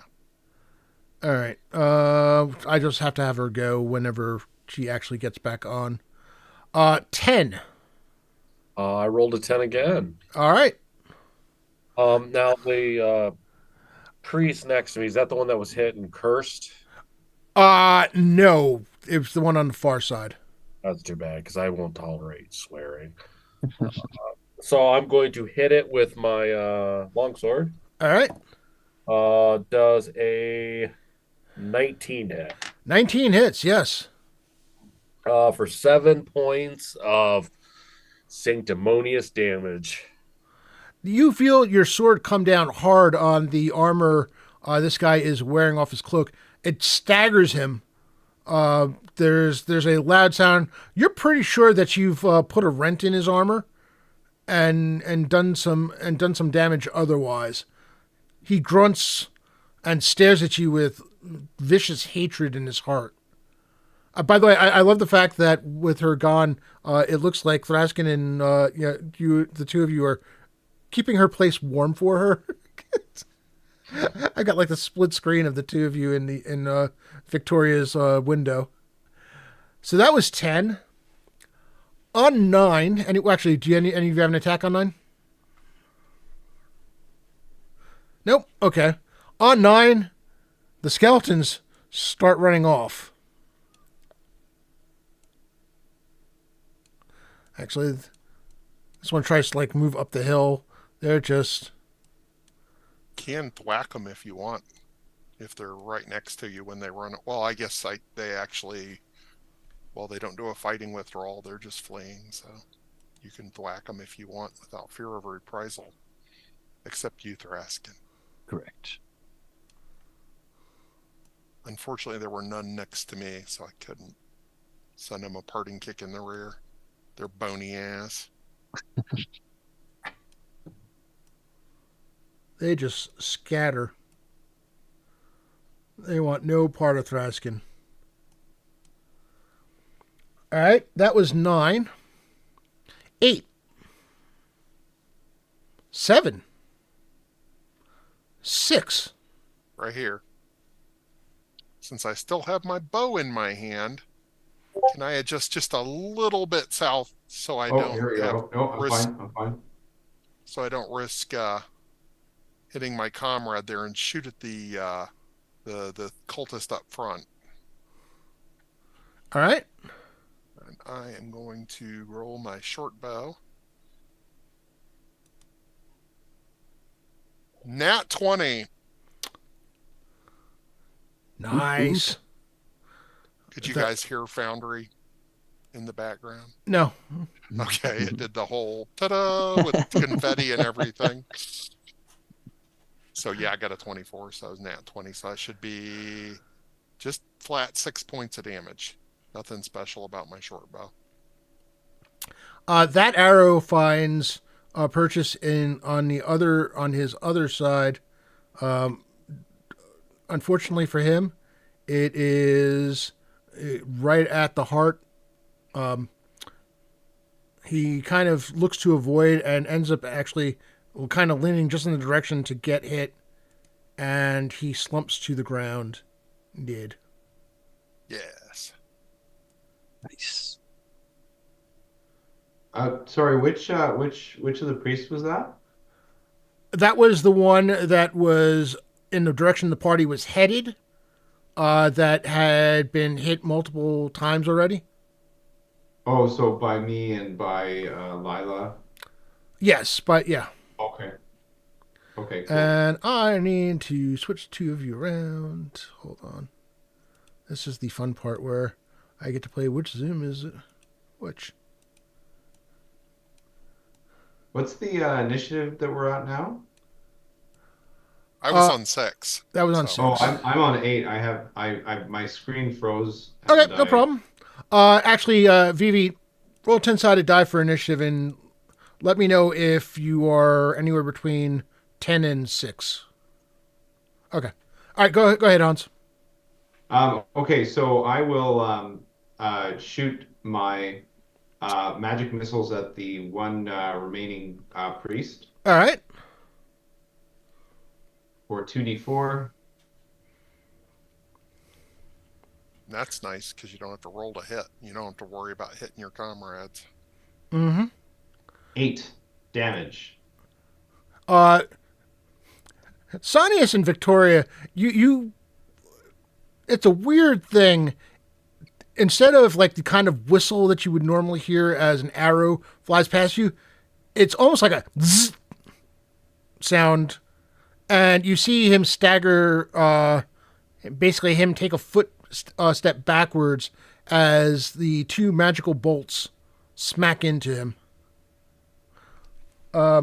Just so you know, Vivi, the skeletons, the turned skeletons, have started their process of running away from Thraskin. The one cultist that was ahead of the group is dead, and you've got one cultist standing before the 2 of you with murder in his eyes and a sudden worry in his heart. Because As my magic missiles hit, I'm gonna try to yell to our knights, our paladins. I yell, perhaps we should question him about where he came from, subdue him before we kill him. I yell this. That's it. That's my round. Sounds like mercy. Not interested. I like it. So on 6, he actually gets to go. He pulls out a morning star that is the handle which looks to have been painted the same blood red color of his cloak. But first, before he swings that, the spiritual weapon swings at you. And it's going to miss. However, the Morning Star is going to hit you. I was an AC 24. And if I had a special, I could have rated that a crit, but, you know, no one loves me. Who did it hit up, Tyrone? Me? It hit Sonius. All right. Sonius, that hits you for 6 points of damage. Boy. I I stagger back a little bit. I did drink a lot last night, but I feel drunk right now. That 6 points, huh? Yeah. By the way, I need to remind people that keep track of the number of hits you've actually taken, because that will count for how many bandages you can use. Very important. Another 340 has come in. All right. That's awesome. I wish people were using the art link, but okay, that's fine. That's good. So what are we're actually over the $1,500 mark now, aren't we? Or is that 340, or is that total up to 340? Either way, all right, so we're at 6, 5, 4, 3, 2. Lila turns at 2 and turns around and says, damn. And just basically just sighs, pulls her sword and starts walking over to the back. Not so much really interested in rushing. The two, the knight and the paladin, basically having it covered. On 1,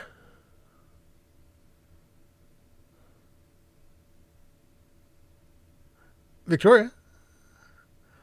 You're muted or something.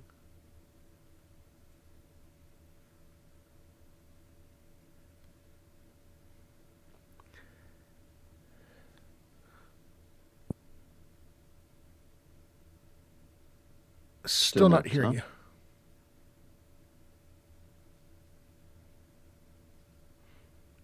Can't hear you. We have cast silence on Victoria. Of course, it doesn't help that every time something goes silent, I've been having problems with my Wave XLR, and it's like I have to check to make sure that I'm still hearing things elsewhere.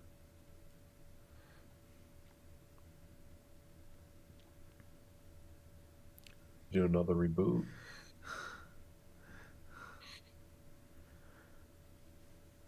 What Do you now? have a, There Can we you are. hear me now? Yes, There we are. there Okay, we that's go. what it was. Oh, It was there just you a go. quick setting. I knew it was. I did it last time because this was a problem last time I had. Okay, sorry. Sorry. I will attempt to subdue this cultist before Sonia kills him. So how would I go about that then? Just, You're going to would it basically be make more us like a grapple. Oh, if you want to like physically grapple him, you can go ahead. Yeah, I would like to try to subdue him as if I can. We're having fun with the bar not updating on the stream again. I love when this happens. Oh shoot. Okay. What would I add to that? Strength? Yes, please. Okay, 17, 20. Dirty 20. Primed.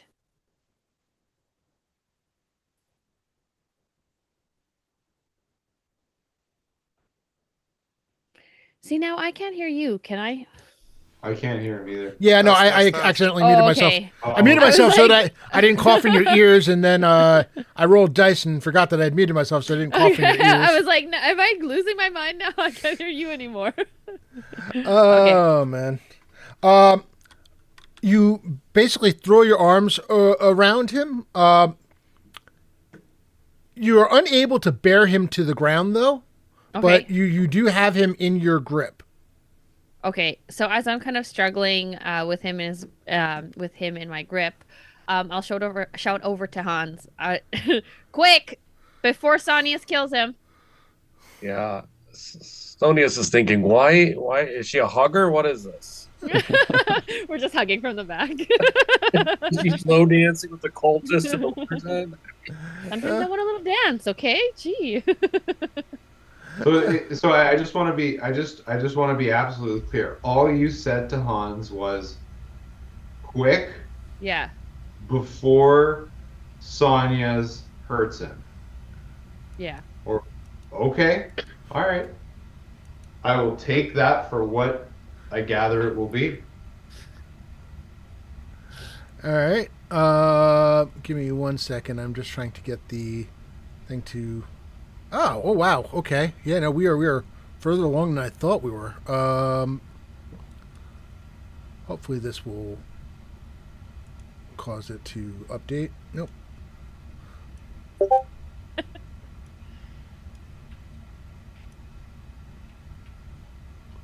There's times when you have to play little games to get things to show what they should be showing. There we are.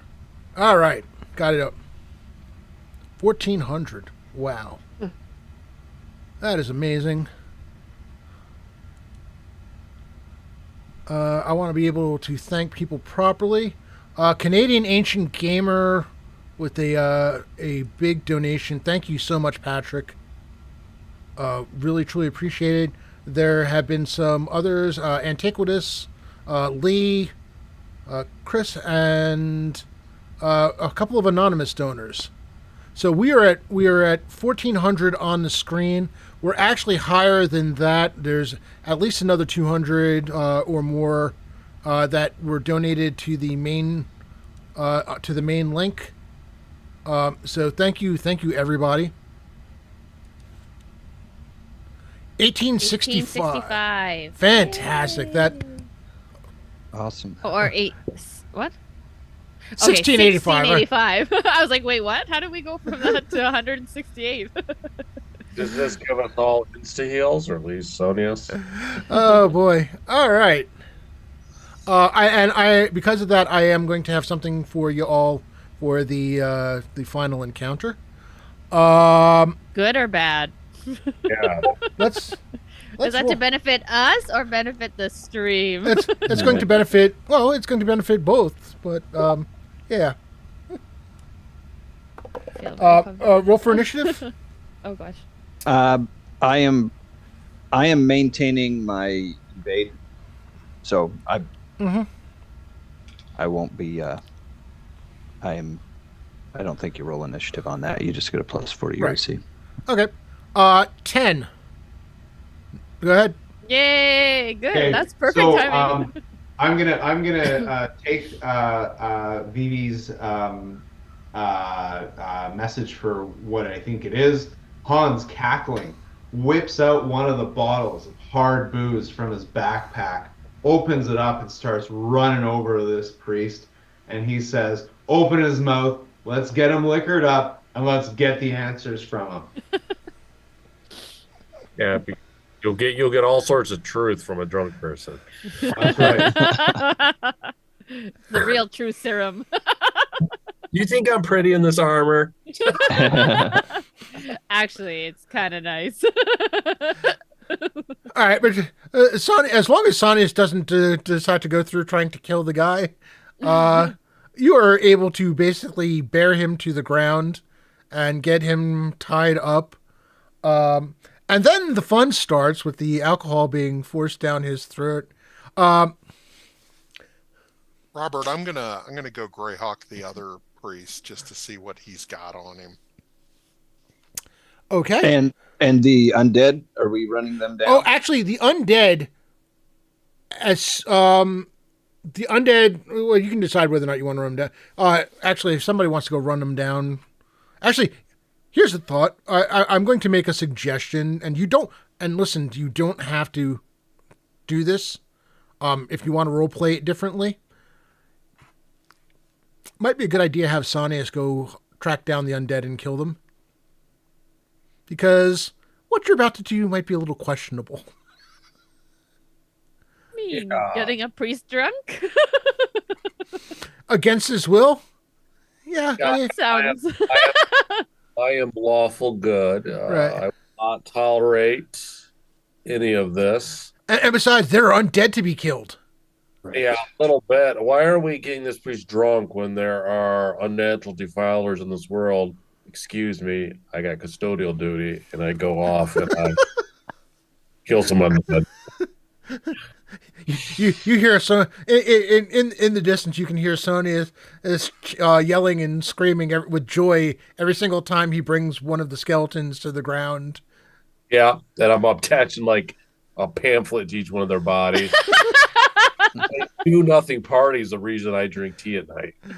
And because of the fact that they're basically running and Thraskin is still maintaining his concentration on it, they don't even fight back. So basically, it's just free skeletal kills for Sonius. So Perfect. he struggles, but you're able to force his mouth open and pour the liquid down his throat. Oh, geez. He swallows the first one, and his eyes start glazing over almost immediately. I rolled a 1 on his first Constitution check. His eyes almost glaze over immediately. He's half coughing, spitting, but enough of it got down that he's just, whoa, what? Huh?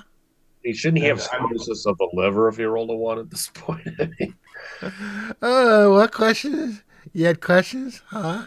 All right. So I mean, who's good at questioning? I don't know, like Amundo. Are you gonna? Well, first of all, was there anything on you the want other this guy? priest? On the other Or on the priest. other priest? All right. So I'm gonna say I'm like so I'm gonna yell at him. Who do you work for? Oh, Kent, Morgan Bloodbane. our high priest, our leader.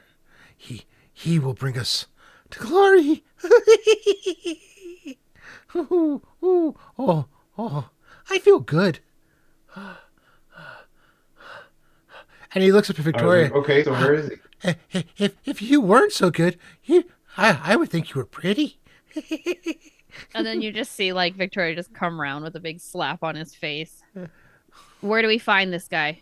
Oh, oh, oh, he's preparing for our master to enter this world. Who's your master? What master? Can't say the name. Not allowed to say the name. Oh, bad things happen if I say the name. Spell it out then. Bad things are going to happen if you don't say the name. Oh no. And I shake up the bottle of booze, and I'm like, come on, buddy. Can't. Not allowed. Vows were sworn. Can't give it away.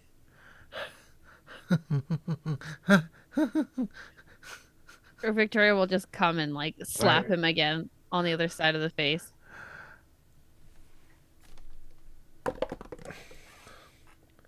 So there's a slight concern that you have, the fact that he might be enjoying that. All right. Well, he's not going to enjoy this. I'm gonna douse some more alcohol down his throat.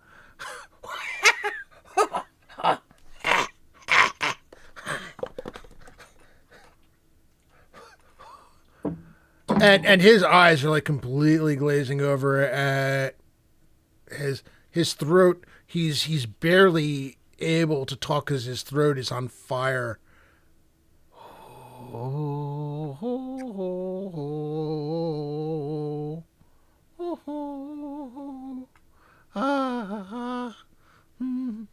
Oh my gosh. I gotta get my holy symbol on him.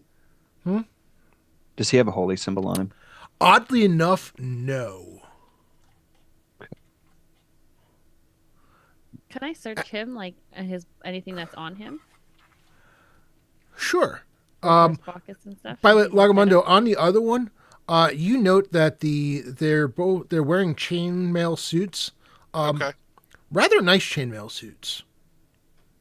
I'll while they're liquoring him up and smacking him around, making him talk, I'll strip the chainmail because we got horses we can throw it on. Okay. What else does he have? Chainmail. The one that is currently being questioned has a nice ring on him. The one that was killed first looks to be carrying 2 potions. Nice. Okay. Lagamundo, does he have any marks on him? Brands? He was able to cast spells, which... Yeah. When I strip him, I'm searching him for any sort of cult or religious markings of any sort. So, as you strip him, you realize 2 things. One, on his arm is a tattoo of the holy symbol of Hextor, but there's also a second one. This doesn't look to have been a tattooed, but rather a vicious brand that was also drawn with a knife over his chest. Unfortunately, this is where the arrow also hit. Yeah, it is one of the more ghastly things you've ever seen.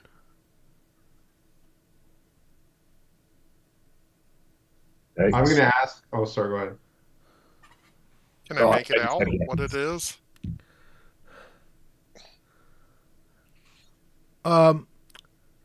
You don't know specifically, but you've read enough to know that they look to be calling. It's the kind of symbol one sees for powerful demons from the lower houses, lower levels of the abyss.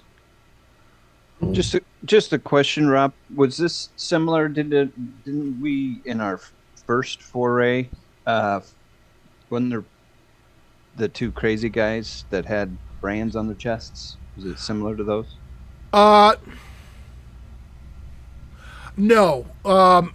Actually, no, because those brands were from the witch. Right. You do actually. The interesting thing is, you do note that similar. This one makes the last one look like child's play. This one, the cut is deeper. It looks like it was spent some time before it was even treated, and you can tell that they went through some suffering when this was done. When this was done to them. Hmm. Okay. Do I find anything on the priest? Just looking through his stuff. Say that again. Do I find anything on the priest that I'm looking at? That was the one that has. He also is wearing fine suit of chainmail, and a very very nice ring. Kind of ring. Just looks like a nice ring. I'll just inspect the ring just to make sure it's not anything that has any symbolism to it. As she's kind of searching the body, she actually pulls out one of Sonia's pamphlets, and she's like, "How did he even get this one in here? I don't even think I saw him touch him." And she kind of just like puts it in her pocket for now. Hey, leave pamphlets. I don't get that, guy. So I can't kill evildoers, but you get them drunk, smack them around, and rob them. You want him to keep the pamphlet? By the way, as you're like, taking off the armor and such, and going through his things, his head, like his eyes are like rolling back in his head, and his head is just it's as if his neck has just completely lost the ability to hold his head up straight. Okay. And Victoria's not treating him nicely. Like she's kind of just flopping him around and like. Well, it seems like he's too intoxicated. Not sure what to do about that. Well, we got some information about the leader at least. Do you want to keep him alive and keep questioning him, Hans? I mean, I'll defer to what you guys want to do. I mean, obviously, he's already unconscious. He's bound. There's only so much we can get out of him. So, Well, and Lila, I'll close the bottle and just kind of stand there and ponder what our next step will be. By the way, at which point Lila speaks up for the first time in a while and says, "Whatever we're going to do, we should probably do it quick." And you realize that she's been tracking Sonius's progress. She says, "I think he's almost done with his task." Yeah, about this time I'm coming back and I see the drunk guy, and I said, "Well, just take his weapons, leave him enough clothes." Oh no, you're not quite back yet. I want to give him the opportunity to do something before you get back. All right. That's why I mentioned it. I'm sorry, Raskin, you were saying something? Oh, I was just going to say that as far as questioning, Lila had stated before that they had tried and they were pretty tight-lipped. So, I mean, they said that they would die before giving out the name, right. And we got at least one name: Morgan Bloodbane. Right. Strip him of his chainmail too. On it, and Victoria will do that. All right. Are we keeping him alive or are we killing him? She looks to the group.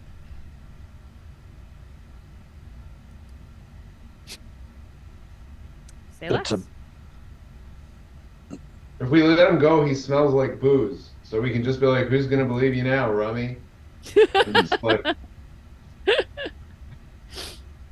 We let him go, he'll be all drunk and yeah. I will take the moral quandary off of your shoulders and take my hand axe and put a quick end to him, as only a rogue knows how. Sonius, you return to find the priest with basically a slice right across the neck, lying in the pool of his own blood. You should have heard the things he was saying about Foltus and St. Cuthbert. It was awful. Sticks and stones, my friend. Did you at least read him a pamphlet? We Yes. did. We did. We did.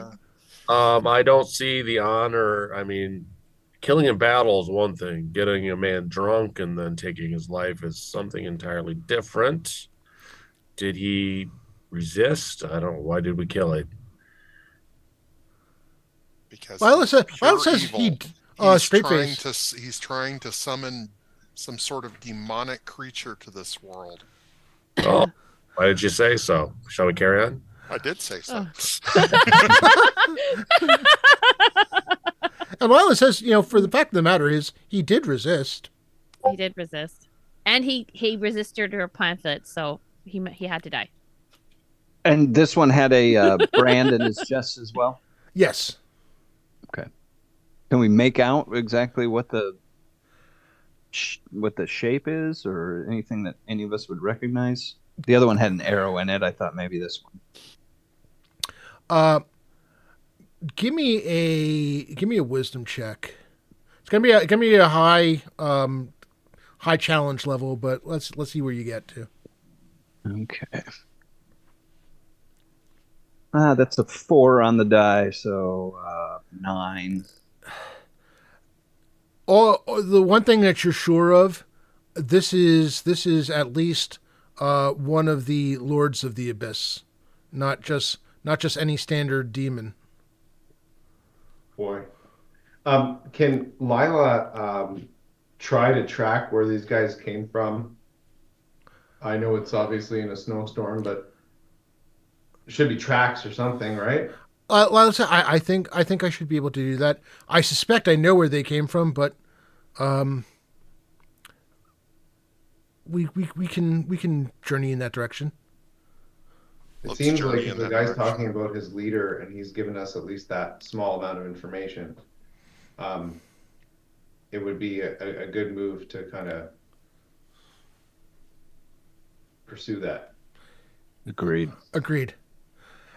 And with that, we are at time for our break. Thank you everyone for the chats. The chat's been hopping. It's been cool to see. The donations have been fantastic. We've had bunch of gift subs, which is awesome. Thank you for all the support. We are over despite what the banner says, we are actually over over $1,600 towards the goal. And so, again, I'm going to be matching right up to that $3,500 goal. So if you have the ability to keep the donations coming in, every dollar counts. There is no such thing as a donation that's too small. And we will be back in 10 minutes for the conclusion of Incursion of the Damned. With that, players, the mics are live, so if you want to keep talking to the chat, feel free to go ahead. Excellent. I gotta pee. Yep. Ditto.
All right.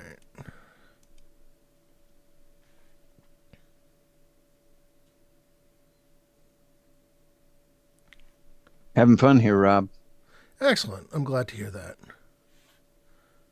Glad that we're still alive. Yeah. I'm not looking forward to the surprise ending that you're talking about. Yeah, I don't. Whatever Yeah, you're saying. that's me a little nervous. Just a tad. I can't tell if it's a good or a bad thing.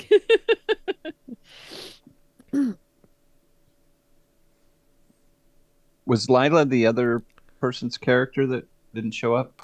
Yeah, I had created one just in case she hadn't had the time to create one. I honestly don't know what happened. I have not heard any. The last I heard was she was creating her own character, and unfortunately, that was the last communication I had. So I hope she's okay. I know she's occasionally had health issues. So I'm guessing it's something of that nature. But she's also got small children, so there's also that possibility that something came up.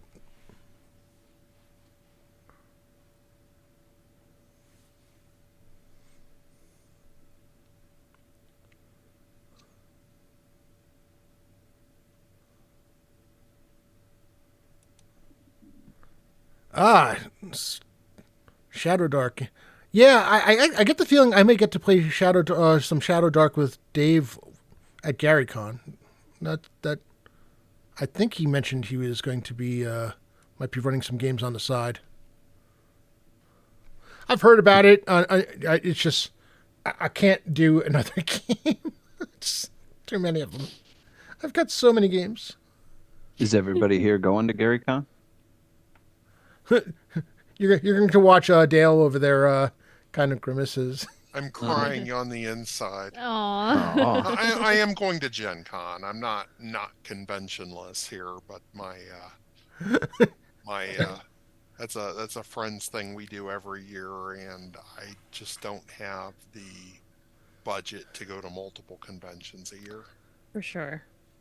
Because it adds up, you know. But I'll tell flights, you, if I could hotels. be there this year, I would. It looks like everybody's going to be there this year.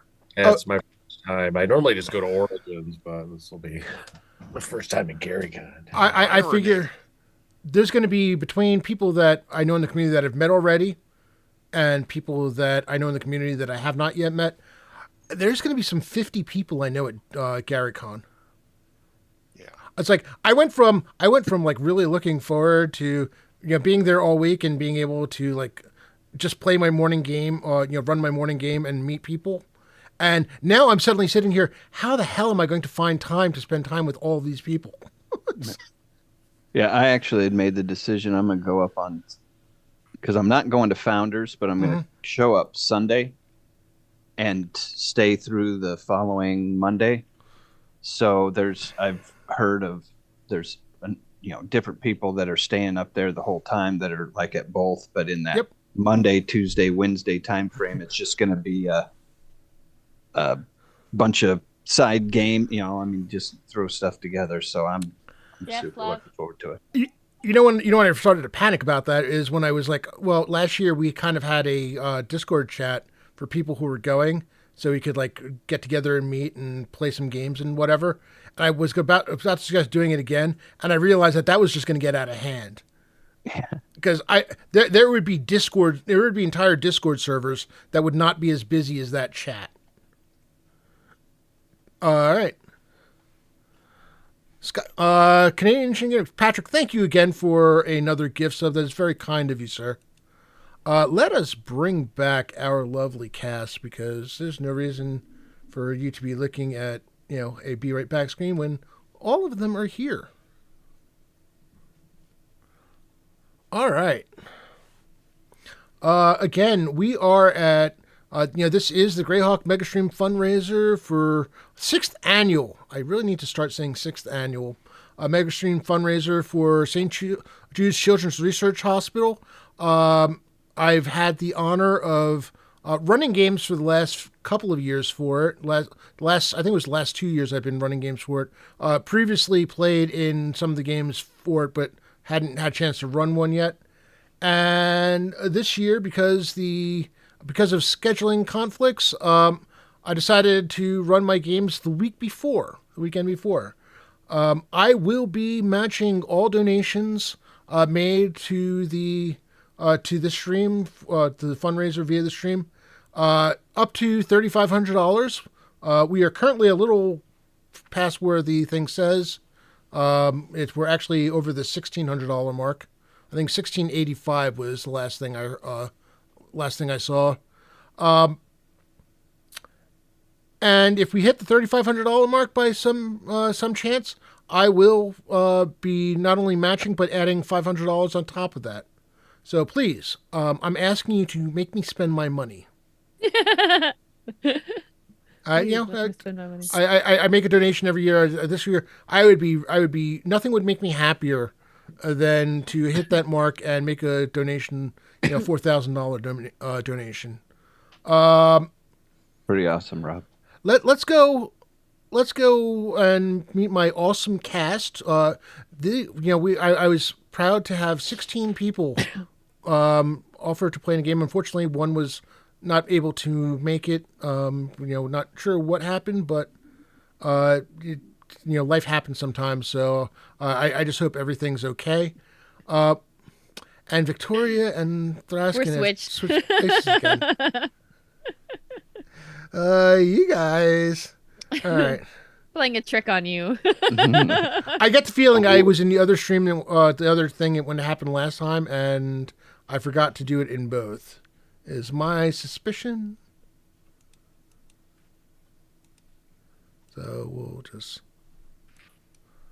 I got there and. Sonius thinks there's some witchcraft going on. He doesn't approve. That's right.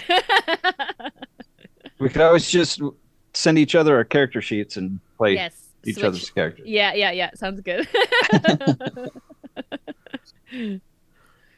DM Dingbat in the chat. Mike, it's good to see you here, sir. Thank you for stopping in and hanging out with us for a bit. All right. So some of you have taken some hits, right? At least one. Did one of you? I did, yeah. Did you want to do any bandaging / healing? Can anyone give me some of that good touch witchcraft? Not I do not have.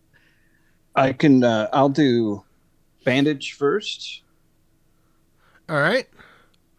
And you only took one hit, Sonus, right? It just was Yeah, a big one hit for six. Okay, yeah. so you'll get 2 back from the bandage. Yeah. And then I do have a cure light or a first aid. I think first aid's what, 2 points? Yeah, first aid would be an additional 2 points. Are you good with just getting that back, or do you need the full cure light? Well, I don't need to be pretty, so we're good. Okay. I'll do a first aid on you though after that, so you get 2 more. So how much healing have I taken? 4? 4 total. Okay, so I'm good. I'm pretty good. Okay. Thank you. He looks at you and he says, "Thank you, cleric of the wrong god." I believe you mean incorrect. Sorry, I had a lot of head trauma. I'll actually take that pamphlet out of in between her sleeve and she'll just take a gander at it. This is the first time she's actually looked at this pamphlet. What does it include? I'm picturing an old, basically an old man with a club pointed outward, saying, "St. Cuthbert wants you." Yeah, pretty much, except he's 24. But I'm like, I give him a pamphlet. If you worship the right God, I've got full 6 hit points back. I'll take it. St. Cuthbert wants you to stop. Whatever it is you're doing, just stop it. If you stop, no. The snow has picked up in intensity, and it isn't long before, as you continue on your journey, that you are basically relying on Lila's memory and abilities to get you to where you need to be. The terrain becomes much more remote, and there comes a point where you're basically walking your horses behind. You're able to ride for a bit, but there comes a point where she suggests that we all dismount, as I do not trust that we are no longer on a path, and I would not want the horses to make a misstep. Right on. The terrain Makes sense. also becomes a bit more uneven. Visibility is poor in the extreme. I will gently caress the top of my staff. Okay. There's a little light that that kind of that kind of starts emanating from it like a torch. Okay. The light helps. The light does help a little bit. It's somewhat a bit diffused due to the heavy snow, but as you point, you're able to at least get a better look at the ground, and see where each new step is. The more you pay attention downward, there comes a point where you realize you get the feeling you've actually been traveling on a slight incline upwards, and Lila pauses and says, we are getting close. We are on a bit of a rise. There's going to be a path down the hill, a wide path, and there will that is where I last saw them. It's where the stones of power were. It's where I suspect their ritual is taking place. I'm gonna take a little sack out of my backpack and I put it on top of my staff to seal up the light spell. At this point, Lila takes what we call it. Lila takes a vial out of her thing and starts putting it over her blade, coating her blade with it, and using a rag to basically coat the blade in it. That's an excellent idea. Yeah. At this Victoria- point, I'll pull out the vial and start applying it, rubbing it into my bow. Agreed. Victoria will do the same. I do the same with my mace. Also, before we take off, I do say a little prayer over my war pony and cast Endure Elements on my pony. Yes, I'm Pierre, gonna- thank you so much. I have a +1 dagger. I'm gonna wipe my dagger with it. If you have the dagger, you do not need to do with yours. Oh, Yeah, it's already okay. Well, if that's the magical. case, then I'll give. If I don't need to do it, then I'll give Sonius my vial. And Alright. I also approach Victoria and Lagamundo and hand each of them a potion of Cure Light Wounds Oh, okay. You? and say, if it is not needed, I would request that you give it back, but 'tis better that the three of us have one Okay. rather than just me have three. Excellent Makes idea. sense. And I'll have my wand of magic missile ready. All right. Robert, Wow. sorry, just before we start, how does Embolden work? It says once per day, last 5 rounds. So and I can cast it on. It says it just says allies must be within 30 feet. Is there a number of how many people I can or no? No. Any of your allies within 30 feet. Okay. And would that have to be like during combat because it's 5 rounds? Hold on a second. I need to check on that because I think you might have to have entered combat. Okay. I can search it up while you keep going, Robert. I'll look. Okay. Um. Okay. Emboldened at third level, knight's confidence and fearlessness in the face of danger instills courage. Um. No, I think you just basically them seeing once the battle begins, you can decide to do it as soon as like the battle begins.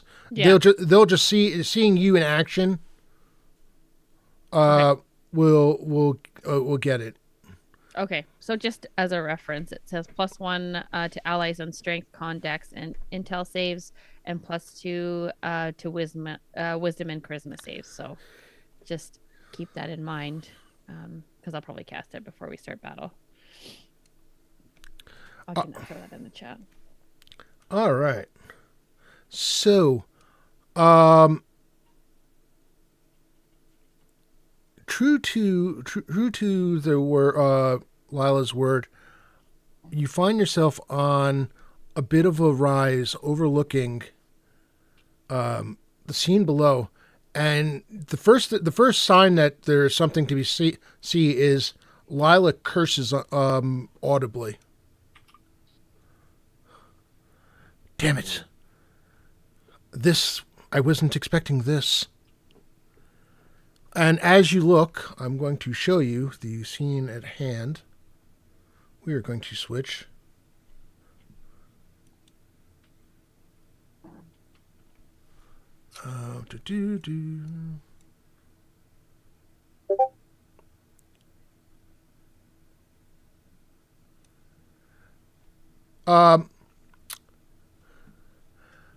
There, and Dave, this is Guild Superior. Dave, thank you so much for joining us, and thank you for the kind words.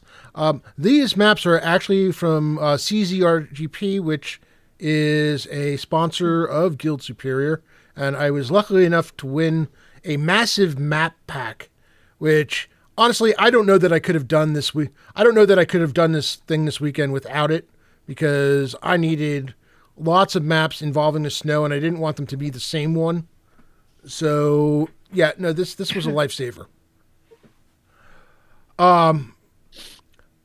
So ahead of you, below, at the bottom of the hill, there looks to be the remains of some kind of building.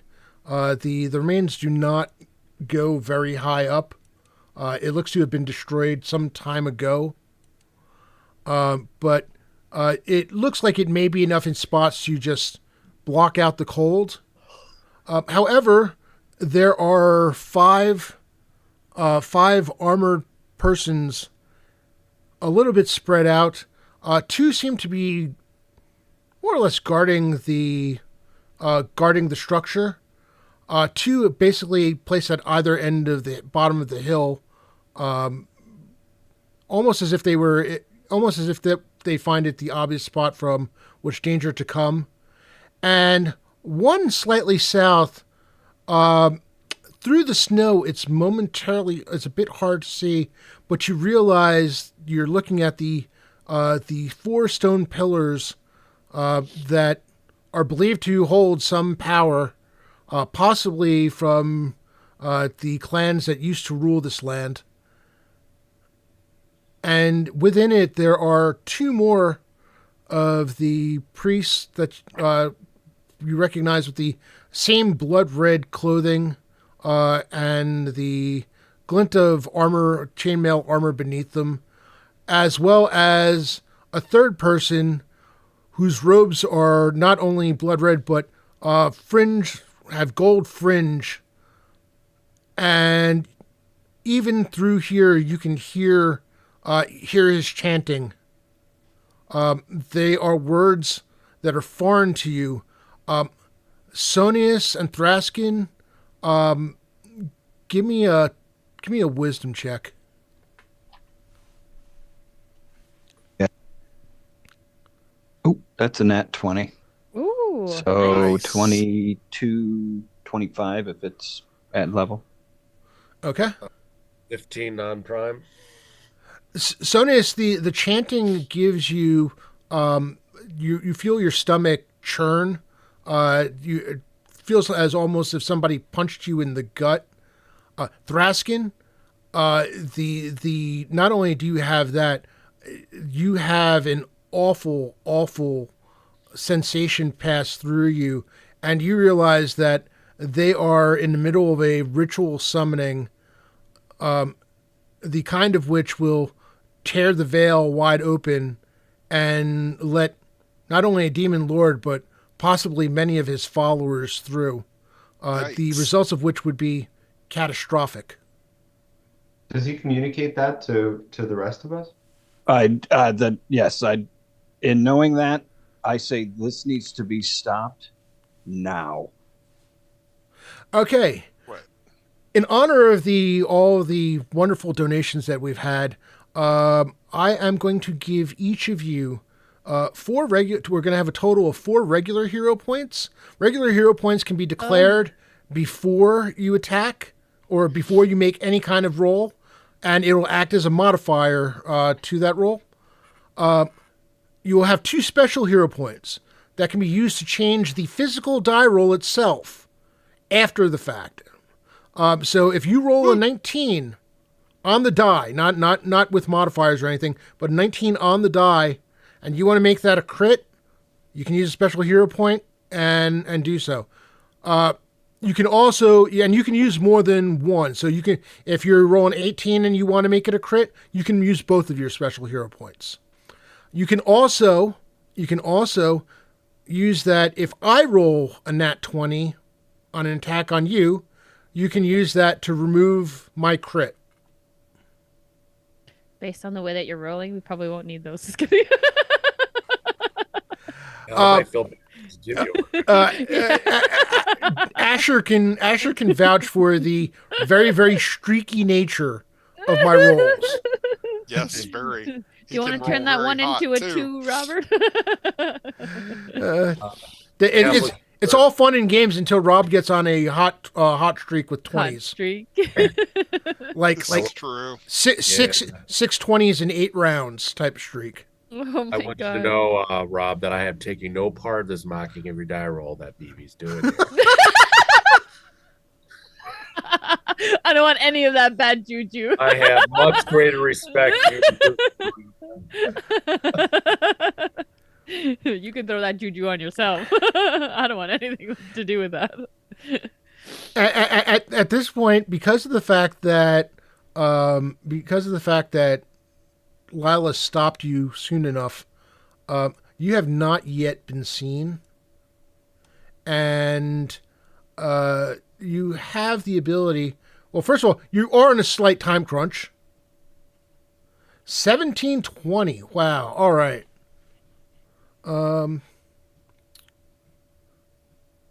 That is fantastic. May I make an inquiry? Sure. What is the light source in this area? Is there a fire? Is there torches? Is it even dark yet, other than from the snow? It is not dark other than the snow. You do note that behind the walls there is some smoke rising, which means there does appear to be some kind of fire burning. You can't see it though, right? No, you cannot see it. You cannot see the actual fire. Okay. Well, just remember that we didn't start the fire. Right. It was always burning. Yeah. Right, exactly. So, I mean, that's worth the hero point. Come on. So, what would you like to do? How would you like to? Because you have Thraskin. You sense basically by the intonations, they have not gotten yet to the heart of the ritual. So you do have a little bit of time, not a great amount, but I tell everybody that I have an idea. I need 4 minutes. I think we bless. I think I will bless everyone here. Combat needs to start, or well, unless if we're not seen, it's possible. How close are we to this? Uh, from the ritual to the ritual itself.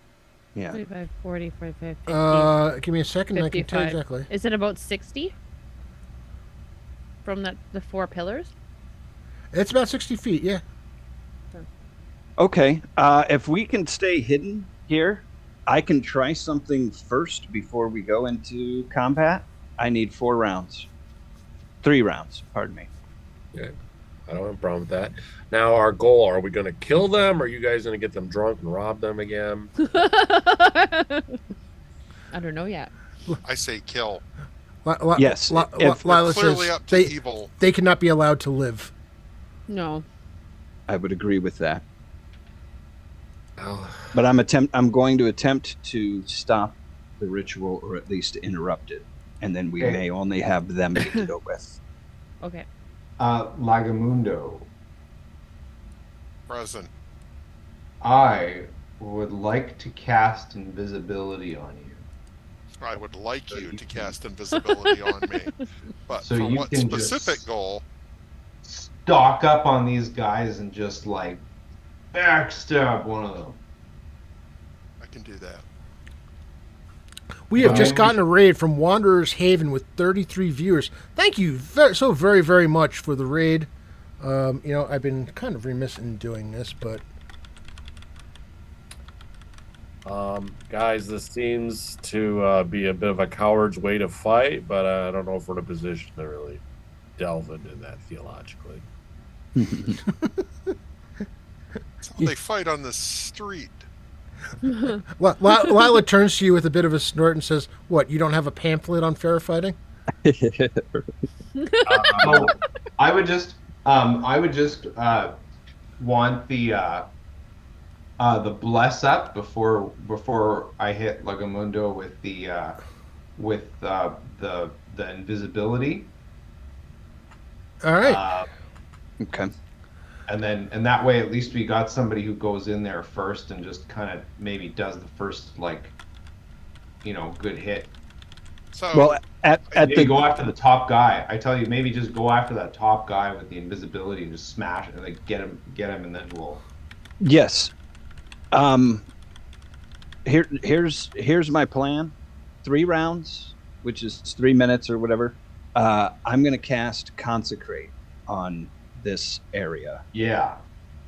to hopefully interrupt the ritual and not allow anything to be summoned in. Ooh, That's ooh, savage, ooh, dude. Ooh, ooh, ooh, ooh. That is Oh. savage. Oh. That is a savage move. Savage. great solid. Yeah. And then at that point, Don't panic, We- Robert. It's No. okay. It isn't that. It isn't that. Listen, I love it. I absolutely love it. I'm just trying to decide what effect I want that to have, because that's got to be. Do me a favor, read off Consecrate for me. okay. I can look it up. Yeah, I've got it right here. The spell blesses 50-foot by 50-foot area with positive energy. All attempts to turn undead made within the area gain a +3 bonus. Undead entering the area suffer minor disruption, giving them a -1 penalty on attacks, damage, saving throws. Undead cannot be created or summoned into the consecrated area. The consecrated area contains a permanent fixture dedicated to the character's deity. It basically beefs it up. And consecrate counters and dispels desecrate, but not within a permanent fixture of the opposing spellcaster's deity. The cast needs religious materials worth 25 gold pieces. So worst case scenario, it might, in that interior structure is what I'm thinking, that there might still be a problem, but in the area surrounding it, it would harm the undead. Okay, quick question. What was the radius on the Consecrate? 50 Uh, feet? Yes. 60, yeah. The range is 50 feet, and it does a 50-foot by 50-foot area. Oh man! All right. The altar isn't gonna like blow up with like, 'cause I've done this move before. I've done this move before in a temple, and like it was like it was like an Indiana Jones thing where like the DM was like, all right, you wanna consecrate like the opposite force of like this altar, or like that's what you want to do, okay? Well, And that's why I was asking, like, because level shit went down. So I mean, I think it's a badass move. Yeah, I'm just worried about it opening a portal to piss the CK off. no, Yeah, listen, I love creative solutions, and that's my kind of solution. Okay, so let's while they're doing that, there were other things. Hans, I know you were going to do an invisibility spell. Was somebody doing a bless spell? You were doing a bless spell too, or somebody was doing bless? I don't. I was going to do bless afterwards, but Okay. Lagamundo, if you're looking at like bolting up there, I could also hit you with an invisibility to undead, so you could bypass any undead. There, And you just go right now. to the- Right now, you're not seeing any undead. Everything, okay. everything That's what I here was looks like be wondering. alive. That's what I was going to say. Is could you tell us what's what here? Because They all, these these are all cultists. yeah, they're not like the Gotcha. priests. They look to be standard armored cult members. They all are carrying flails with a wicked ball at the end of the chain spiked. There are 5 of them total. There are 2 priests and what appears to be the high priest over here. Okay. Okay. Well, I'll So- tell you what. I will strike him as you guys rush up, because if I strike him first, every single one of those guys is going to turn around and Lagamundo's going to be lunch meat. Sure. Right. And so here's your insurance policy. I'm gonna give you the booze. Okay? I'm gonna give you the booze, and if you can light it, I'll pyrotechnics and blind everybody. So if you can find a source or you can find a way to light that stuff on fire, then I'll hit them with a pyrotechnic. Where's okay? where's the fire coming from? Can we see from here? I'm going to put something in here just to mark for the fire. Because there might already be a fire up there. We just can't see it. I think that's the problem. Yeah. We'll just call this somewhere around here. The token I just put in. Now this portal was to bring forth fiends, wasn't it? Wasn't that the Yes. theme? Something I'm kind of- awful, yes. Yeah, because I'm kind of wondering if we do. I mean, obviously, we're consecrating this evil area, but I think they were more interested in bringing in fiends than undead, right? But So clarify what you want me to do here, because I've heard I'm supposed to try to incapacitate the high priest, and now I'm supposed to also cause a fire that you can do All right. things to. I'll just tell you. I think you're going to I'm need to just gonna pick hit one you or with, the other. Right. I'll just hit you with the invisibility, so you can go in there and like stab the high priest. Okay. I'll kidney punch him. yeah, if you want to go 4th of July, we can do it later, right? All right. So are you doing the consecrate first and then he runs in? Or. That's my thinking. Is everybody So- all right with that? I'm fine with that. Sounds good. Okay. And I'll cast Embolden just before we all get into All right. combat here. As soon as he casts invisibility on me, I'm going to, as quietly as possible, I'm a rogue in no armor. I'm going to move around. I know it's crunchy snow, but I still have the advantage of people chanting and doing whatever. Move around to the other side of the high priest dude there. But I'm still So, waiting on I'll put them you, to like, take right the about- action. Right about here. Because you know that something's likely to happen. I'll give it Okay. to you that you know something's about likely to happen. You don't know Okay. what, so. Okay. And that should be close enough for you to get your shot in. What do you mean, get my shot in? Well, get Oh, to move up there and Yeah. punch him? Yeah. Okay. All right, he's invisible. Where are the rest of you? Let's see, Thraskin. You needed to move into you. Actually, you were already in range, weren't you? No, you need to be by Lila to get to be in range. Yeah. Yeah. All right. Is everybody good with what's about to happen? Yes. All right, Yes. Thraskin.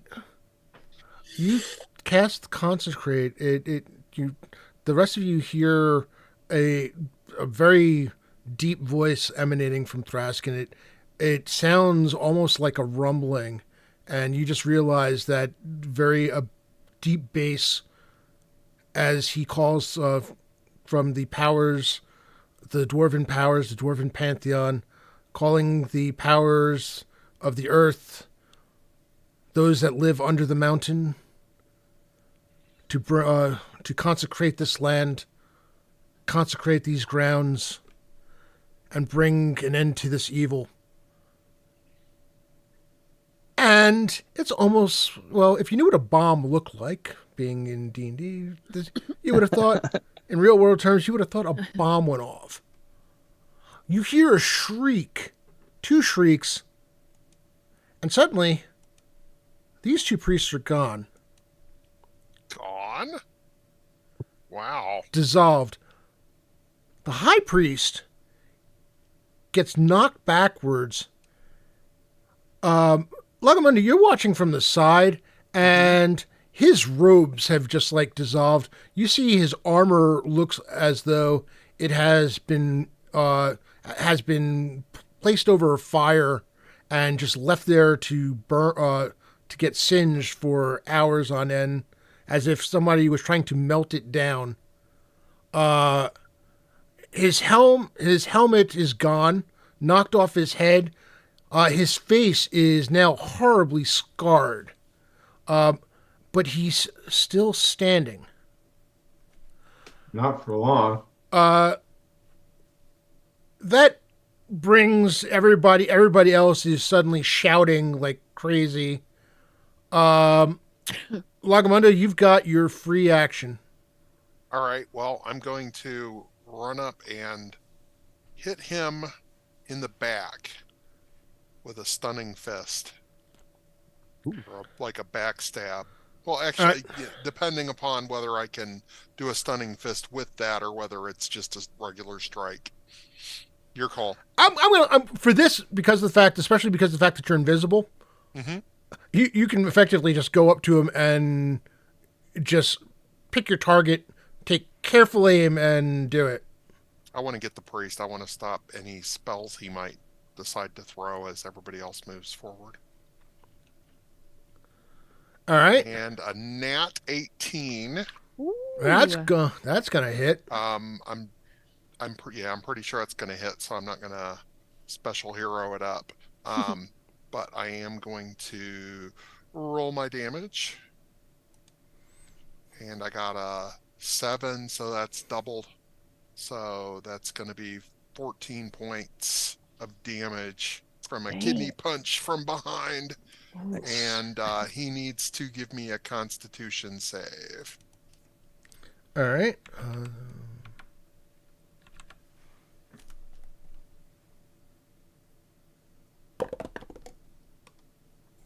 He failed his Constitution save. Nice.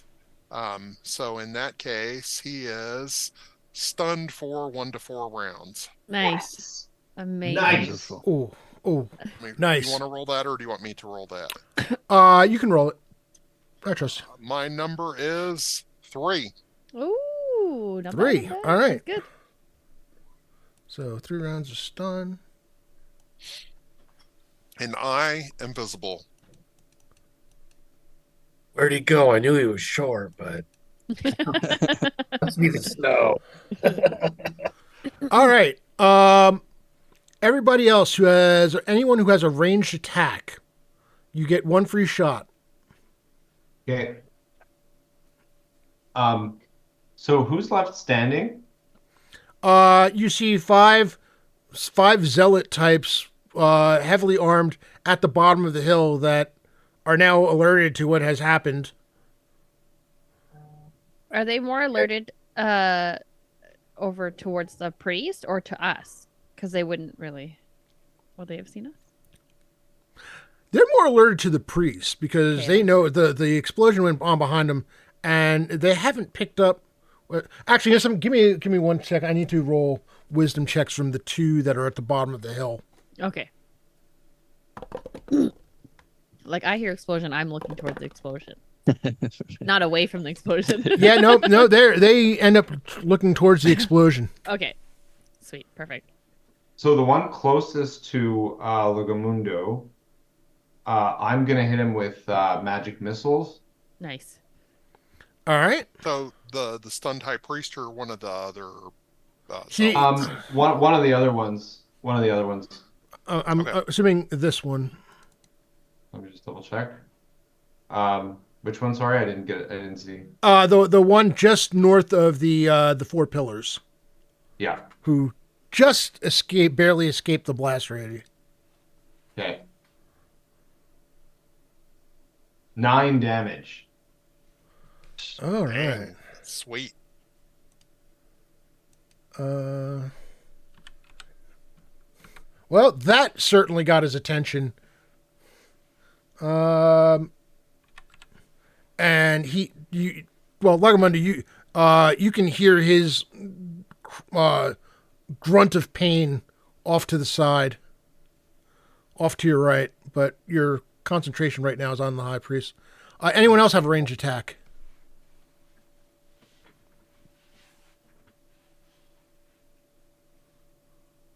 All right.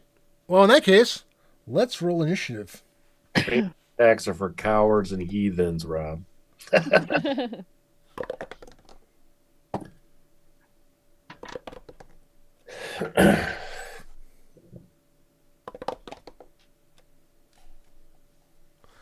All right. So, 10. Go ahead. Oh, nice. Okay. I'm gonna hit the guy that I just hit before. Mm-hmm. 2 more magic missiles. 7 damage. All right. That staggers him further. These are hardy individuals, not so easily taken down. Also on 10,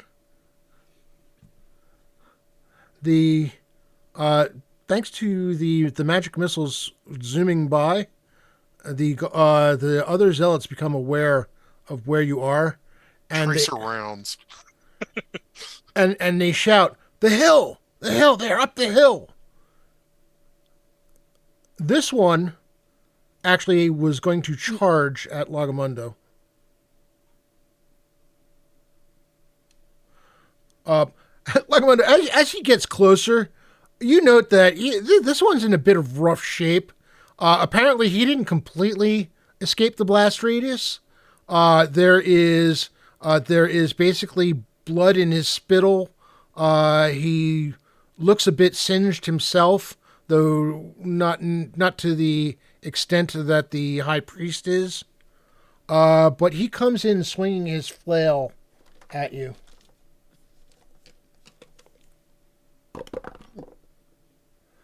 Hold on a second. That is AC 17. That's a hit. Hey, I'm not wearing any armor, man. Oh, yeah.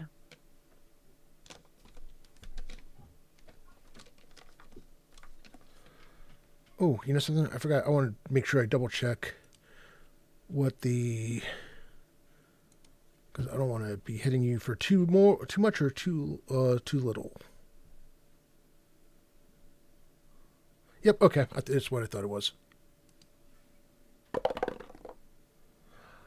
He hits you for 5 points of damage. Oof. Okay. Taken. These two charge up the hill. They don't charge. They run up the hill.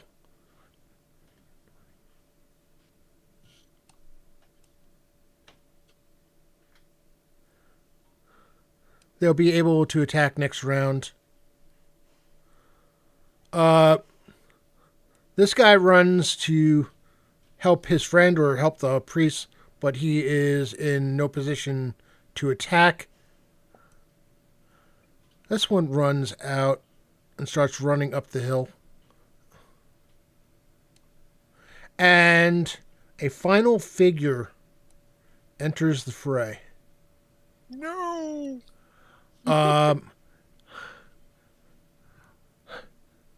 Bastards, you will pay. I swear I shall take you all limb from limb.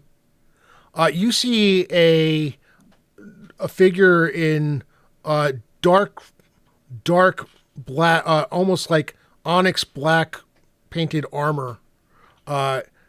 He carries a vicious-looking two-handed weapon. He is one of the more imposing figures you have ever seen, standing well over 6 feet in height. And Asanius, I want you to roll a wisdom check for me. Always want to fill a role for you, Rob. Actually, not too bad. That is a 22 non-prime. There you go. You've heard tales of such.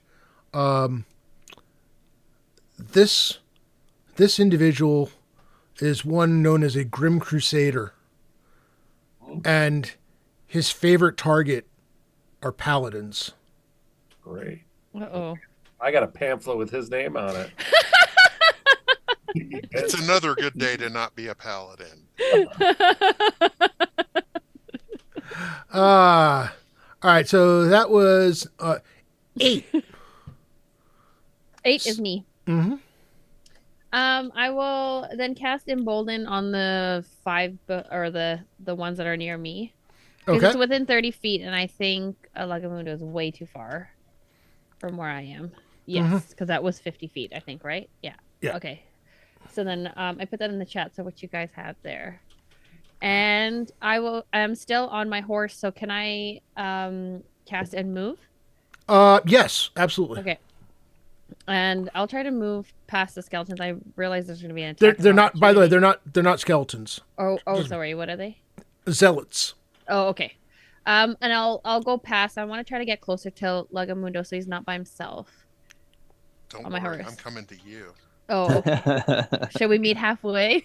That works for me. What's Okay. what's the movement rate of your horse? 60. Are we off our horses? I stayed on Oh, my I'm horse. off Oh, you mine stayed- for sure. Mhm. Okay. Since you're basically going down the going downhill, and you're riding your horse, and you're not going to be attacking this round, Mhm. I'm gonna let your horse basically have double movement. Okay. Slightly less than double movement because of the rough terrain, but you are able to make your way down there so that Lagamundo is not alone. Okay. I was going to laugh and run away at 40 feet Oh. movement. They weren't going to be able to catch me in their armor. Oh, if I were to meet if I were to meet halfway, can I Oh, go that's halfway? fine. You're I've, okay. I've got a friend I can fight now. Okay, so as Victoria rides, she casts Embolden on the group before she takes off on her warhorse. And she almost does one of those hop offs as soon as she gets to Lagamundo and gives her horse a slap in the butt so it can go away into safety. Can I do that? I know you have special horse skills. Yeah. Do you have anything in particular that covers that specifically, or? No, I don't think there's a so. rapid dismount. It's just called pizzazz. Pizzazz. Wait, horsemanship, dexterity. Horsemanship, you have? I have horsemanship, yeah. All right, give me a dexterity check. Okay. Please don't be bad. I want it to look cool. Okay. 16, 17. Not primed. But Well, I guess if I have horsemanship. What is it? I'm gonna. You don't quite 100% stick the landing. You Okay. kind of almost skid to a stop right in. Basically, you dismount. Let's just say your horse got to there, Yeah. and you did this skidding dismount and slid down to Lagamundo, kind of off balance. You pick yourself up. It's not I'm very here. graceful, but I'm here. And she yields her long sword. Not exactly the most graceful thing you've ever Good, seen I get to be Lagamundo, more but brave than I had planned to be. Sonius looks at her and is like, "We're doomed. We're all going to die." I was literally just going to do a disengagement and run away going whoop, whoop, whoop, whoop. Yeah. And they weren't going to be able to attack me. All right. That's 8. 7. 6. 6 is me. There you go. Who's the guy who slapped me around? I'm gonna try to do a stunning fist on him. I get 3 of these a day, and I think he's next in line. All right. All right. Let's see. I was there for the bless, right? Yes. So I'm +1 to hit. I wasn't there for the embolden. So Correct. I will punch him. 18. That Modified. hits. There you All go. right. Try to take some pain here. I rolled poorly. 4 points of damage, and he needs to give me a con save. And let me see if that's modified by anything. That is stun attack is Constitution, just a Constitution saving throw. Modified by my level, I'm assuming. Yeah, I was checking to see whether his saves are physical or mental. Right. And his saves are mental. Even better. Which means thanks to you not being level 0 or level 1, he fails. All right, then he gets 2 rounds of stun. So he Well- gets to snap out of it when his buddy does. Because of the added stun, I'm going to change something a little. Your Okay. punch normally would not have killed him, Oh, but you end up basically throat punching him. And Nice. he starts gargling. This is the guy who got hit by multiple magic missiles. okay. Oh, that's right. He was the one doing spit blood bubbles. All right. So, 1 down.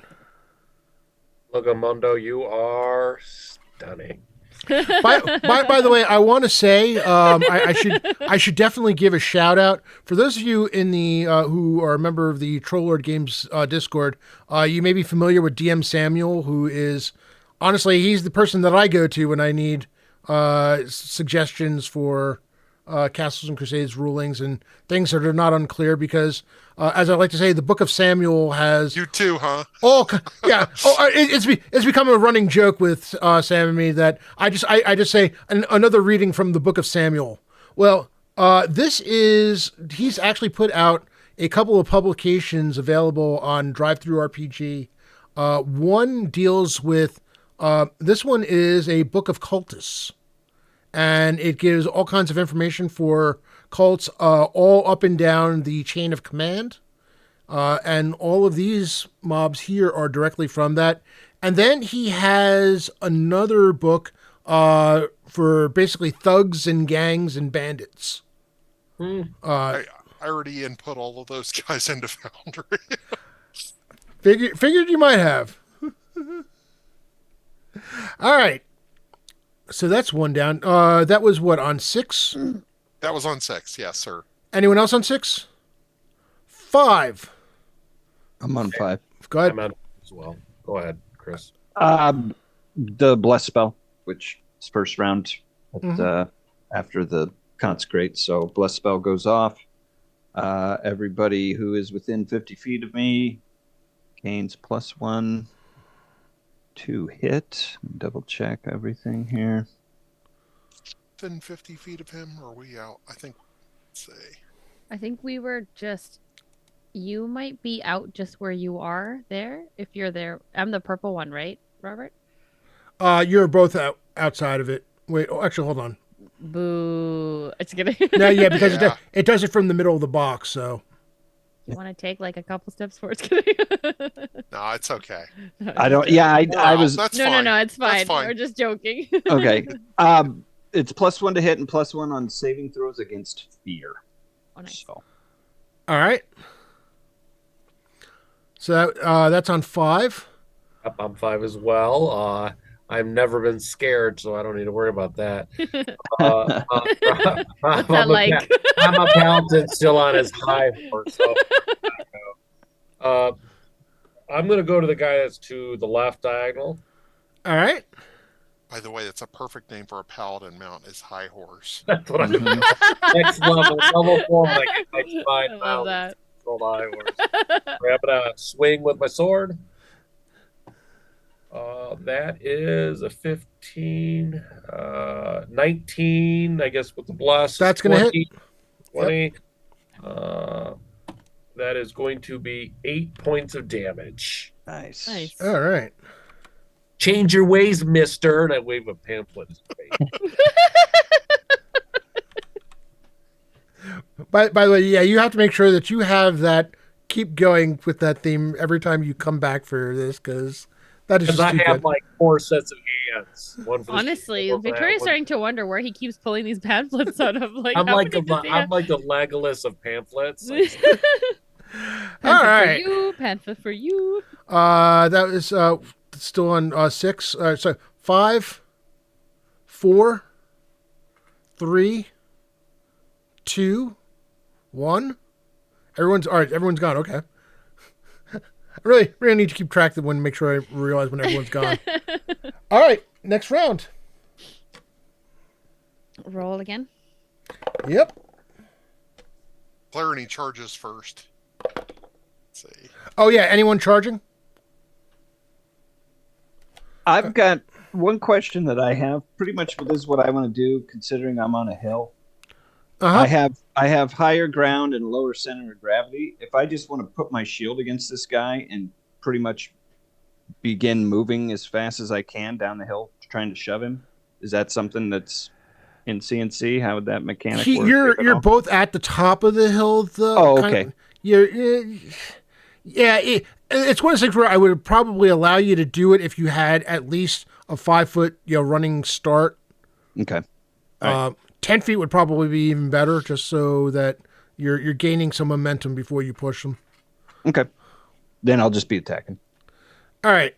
So 10. Dude, Lagmundo, you going or no? You waiting for 9? No. Ligamundo got a 1. Ew. This Hey, this same. round. I was like, the initiative has changed. Drastically. Well, that's all right. You'll find that funny because somebody else got a 1 too. 9. 8. Anyone 9? You said 9? I mean, All right. Hans, you're probably range, so you go first. so that like weird anti-paladin guy, I know he's not an anti-paladin, but whatever it is that he is, do I see him? Yes, he is visible. All right. As the saying goes, fire the missiles. 2 magic missiles at him. Yeah, so I'm gonna magic missile him, 6 damage if he doesn't have like some kind of weird whatever. All right. Let's see.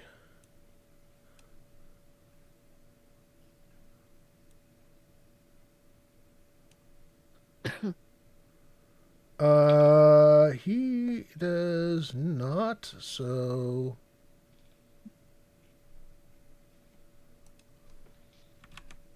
Just so how everybody. much damage? 6 damage.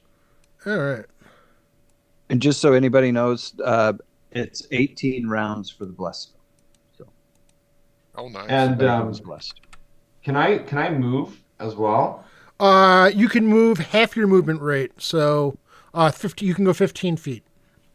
Okay. For some reason the ad is on, so I can't see exactly where I don't know why. So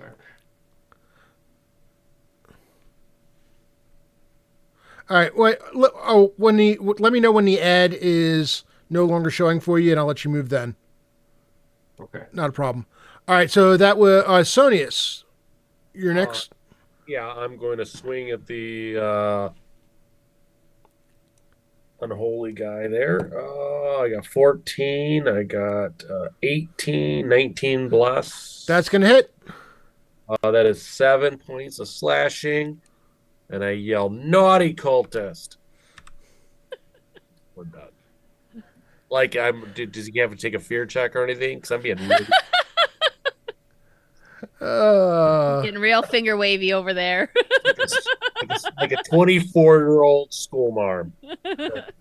Bad boy. Go in the corner and think about what you've done. Like it to the anti-Paladin guy. He's really good at it. Oh boy. Yeah. I am running a slightly modified version because otherwise all these things would have casts and that'd be bad. I wanted more numbers, but not quite that powerful. So, he's looking at you, mixture of grim resolve and annoyance because you won't shut up. All right. So that was on 9. 8. I was 8. And by the way, Oh, 8. Okay. you can move me just kind of 3 to the left and like 1 down. All right. Oh no, I guess I can only do 3 to the left. That's it. Yeah, well, yeah, but you can do a diagonal for one of them, so that's fine. Okay. Still get that. All right. 7. 6. On 6, the cultists, the strike back. The one that you've been annoying the hell out of, Sonius. Why don't you just die? I get that a lot, but still. Yeah. AC 18? Let me think here. I get 2. Is he evil? Because I get 2 to my AC if he's evil. Yo, he's evil, all right. All right, so that's 18. I don't think I get anything from anything else, right? So plus doesn't give me AC. So yeah, I Nope. think He hit? Does he hit? he hit me. All right. Barely. 8 points of damage. Mama. Yeah, it's a good thing. It's a good thing I decided not to have all of these guys spellcasting because this would have gotten crazy. No Yeah. way. I am that hurt. I might need a drink tonight. Yeah. All right, Thraskin, one of them attacks you, and misses. You basically just wave your head out of the way, and he swings over you. Victoria, one of them, the one down there, attacks you. Okay. And I'm pretty sure that AC 15 is going to miss. Yes, I'm 18. All right. So that was on 6. 5. 4.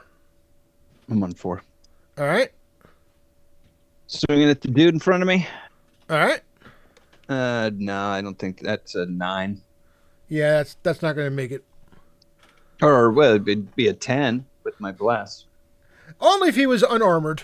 Right. At 3. And if it's just on 3, this guy starts moving up and he's making a beeline.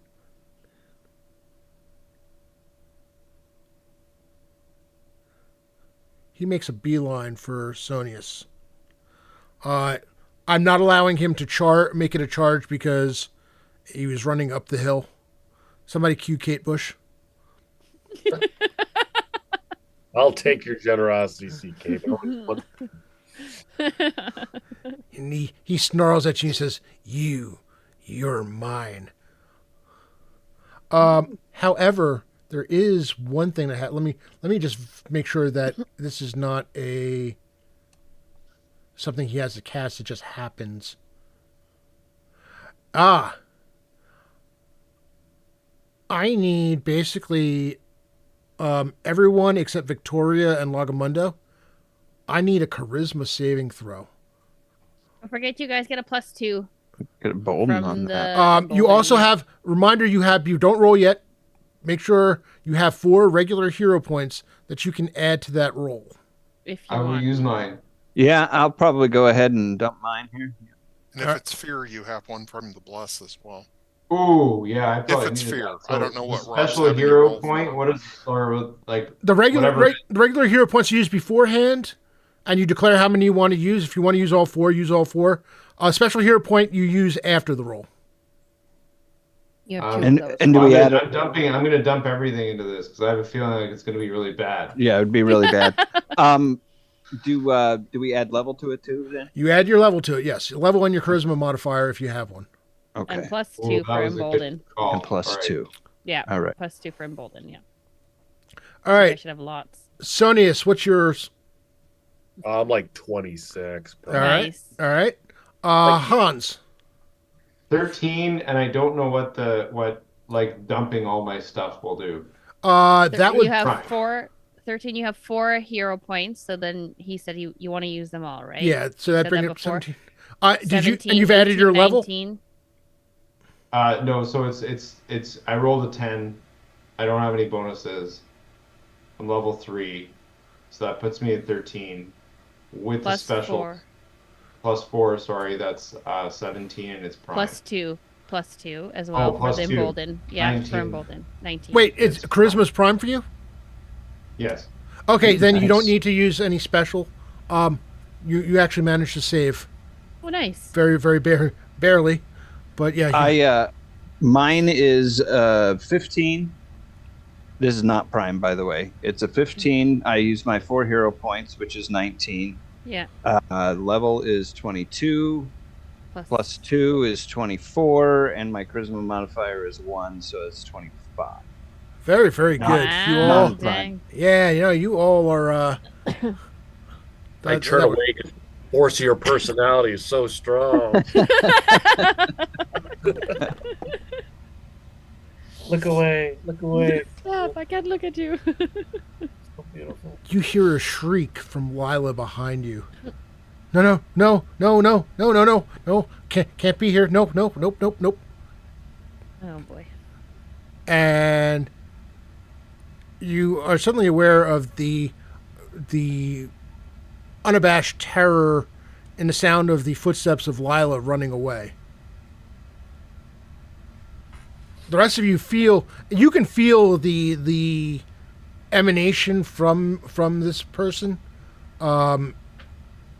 pushing at you, but you're able to shrug it off. And you hear him say, a worthy opponent. So that was on 3. 2. Anyone? 1. Me. Oh, right here. Oh, wait, no. I already went. I was on 4. That's right. All right. Which one do you want to go first, Victoria or Lagamundo? Ladies Come on, first. I can go first. Oh, okay. You said that priest is unconscious and he's laying at our feet, correct? He's not unconscious. He's stunned. I believe. Stunned. Okay, sorry. Then I will go for him then. So he dropped his weapon if he was holding one. Was he holding one? Actually, no, he wasn't. He Okay. never really got a chance to. Okay. Is that a coup de grace? Is that a coup de grace if he's stunned? Or is that just... Not quite. It's a bonus. Stunned's not helpless. Hmm. Just unable Just- to take an action Action this round, right? until Okay. unstunned. I will then attack him with my longsword, please. All right. Take And him it out. has that stuff on there, whatever that Mm-hmm. vial. I don't know what that means.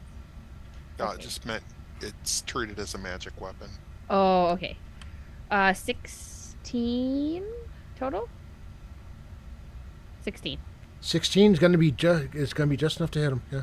Okay. A little bit more than you need, but not much. Okay. Not much. Oof. Good to know. 2 plus 1, 3. 3 points of damage. All right. There's a poop roll on my d8. And does that stuff that's on my sword do anything as well with that, or no? Like added? You're not sure, but you do know that you definitely damaged him. He's Okay. all right. Lagamundo. All right. So the only target here is the high priest on the ground. No, there's still the. I can't tell because it's slightly. Cut off a little bit. Oh, off yeah, a I'm little sorry. bit. Yeah. Now all I see is like one guy in somebody's head. Whoop, bad. Yeah. Wrong map. Wrong screen. I hit the wrong button, as Jay would say. Oh, that was really messy. There we go. Sorry about that. No. Okay. Oh, There there. we go. Yeah. Okay. My bad. So there is still a guy standing there. Yes. Okay, and I'm the red guy. Yes. Okay. Well, I'm going to just give him a good punch. All right. All right. Let's see how I do. I didn't do so well. I rolled a 4. I missed. Okay. It's not even close. What number are you guys on? We were on One. 1. Okay. So it's probably. Oh wait, he was on 1 too, wasn't he? Yes. I think No, so. the actual. Oh wait, these guys didn't attack. Somebody else was on 1 because Yeah, you you were said as much. Right. No, the stunned priest on the ground. Oh, okay. Well, this would be his second or third round stunned. I think his second round stunned. All right. He was stunned for 3. So he's got one more round of being stunned. One more round of being stunned. Nice. And so did. Oh, we already killed Spittle Boy. Let's run some initiative. Alrighty. Was that not the guy that was not with us? Not Spittle Boy? Isn't he dead? Yeah, that Yes. guy's dead. Yeah, there's Okay, so there there's- was another this one other- there and that you killed. This guy has not been damaged yet. Actually. Oh, okay. Victoria, they're all dead. They just don't know it yet. It's okay. I have a pamphlet in my sleeve for you All to right. distribute in your honor. 10. Oh, No, I haven't. 10. Oh, we're rolling again? Yep. Oh, sorry. My bad. Okay, I'm ready. No tens. All right, 10. 9. 8. Oh, you 9? You on 9, Hans? Yeah. Okay, so I am going to direct 2 more magic missiles against the death fellow, the dread cleric, dread All knight. 4 damage. Wah, wah. Are you 2 1s, Snake Eyes? All right, 8.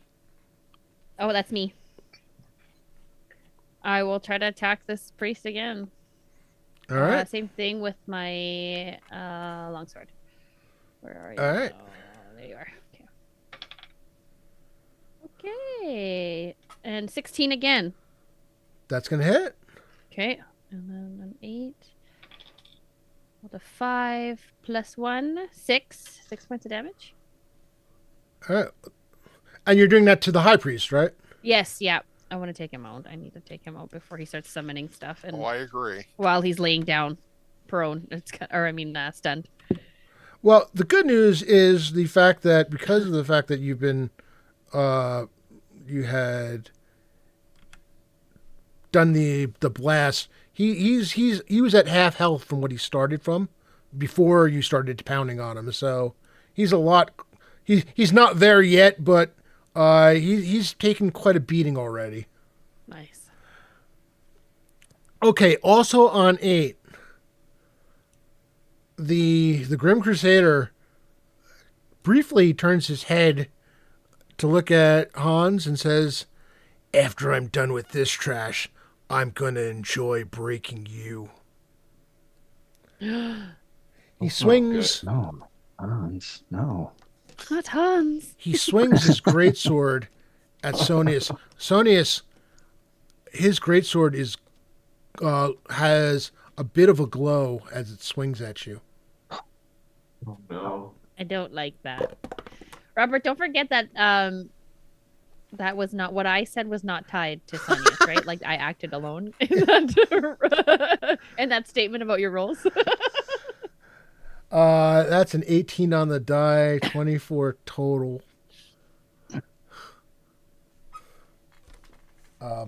This could be very, very bad. But Sanius is so very, very good. So, Still has lots of pamphlets to give. I have so much love to give to the. Love AKA pamphlets. Rob, I've always thought you were a beautiful, amazing human being. That's 11 points of damage. Oh. I am up by 1 hit point. Mm. Thraskin Sonius next to you cries out in pain as the great blade slices into him. Actually, I have two, not to brag. Partially rending his armor. I yell out, St. Cuthbert, why have you forsaken me? 7. I'm at 7. Good. I was going to swing at the guy that was just south of me. 15 total. The guy just south of you. The 15? regular guy. 15's enough, yep. Oh, okay. That was 7 plus 7 plus 2 is 9. All right.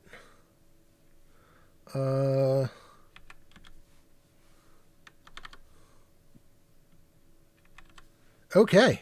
That basically your weapon clangs into him and you hear him grunt in pain.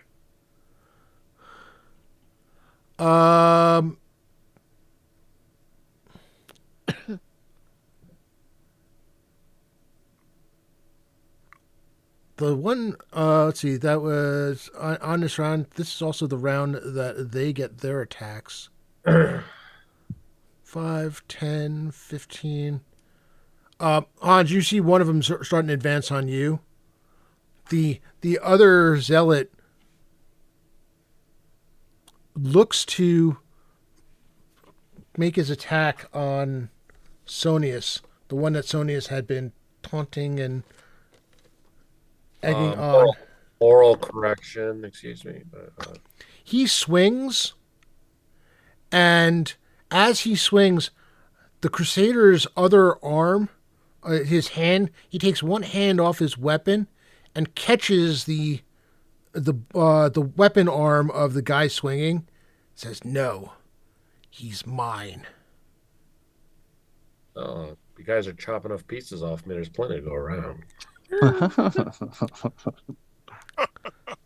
Lagamundo, the one down there, swings at you. Of course he does. Okay. That is AC 19. That's a hit. Oh, shoot. Again, no armor here. Are you naked? I mean, you're wearing clothes. No, just no armor. Not naked. No armor. It's kind of cool, dude. I'm not like hanging out like Rick and Morty. 7 points of damage. Ouch. Okay. This is why I don't adventure with nudists. Because of the fact that the high priest is still stunned, is there anyone else who has not attacked this round? I have not. All right. Lagamundo, why don't you go first? Alrighty.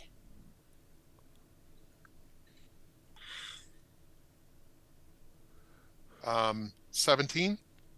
That's going to hit. 7 points of damage. And you're doing that to the zealot, right? Yes. All right. And Sonius. Yeah, it would be awkward if this guy was attacking me and I was punching and kicking the priest on the ground. All right, Sonius. Never mind Stomping you. him. Right. Sonius's turn, by the way, Threshkin. I could use a little HP tickle. Just throw that out there. I'm going to burn 2 heroes, right? The ones beforehand. Okay. I'm going to go for the big bad guy. Natural 20, man. Come on, do Come it. on, Nat Give 20. us a critical Destroy hit. him. St. Cuthbert, you guys. Give him a pamphlet. I do lecture. What would your mother think? I spit out a tooth first, and I 16. That's an 18 with the 2 specials. 18. That's 22. 23. Is Bless still in effect? That's gonna hit. All right. Oh, that is 9 points of damage. Nice. I just like, you're not going to anti-paladin me, bad guy. I'm done. All right. Let's speech. Let's roll a very, very important initiative. Guys, I'm not feeling good, by the way. Like, one of my eyeballs is hanging out. He's- Paladin's always felt good. Sacrifice. So even worse, he's run out of pamphlets. A little bit. They're all covered in blood. I feel good when I'm pontificating. Oh, wait, wrong die. What am I doing? Okay, I still have one for you. All right, initiative.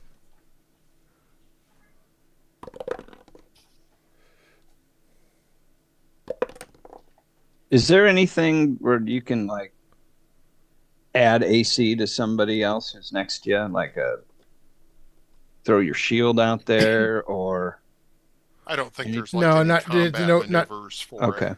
all right, Can I use a dwarf as another shield? yeah. But I lost an arm in that combat, so. Well, all right. So yeah, you're somewhat lucky. On 10, the high priest finally is the last, shrugs off the last of his stun, and we'll get to attack next round. So that's 10. I'm 10. Back on top, Rob. All There you right. go. By the way, Guys. just a reminder. I know you're interested in attacking. Don't forget that you should have a lay on hands. It's not for much, but Dude, that's right. That is right. It'd seem awkward to be like, "Sorry, guys, got to touch myself." Time out for a second. Oh, that is true. 2 times level, right? So that'd be 6.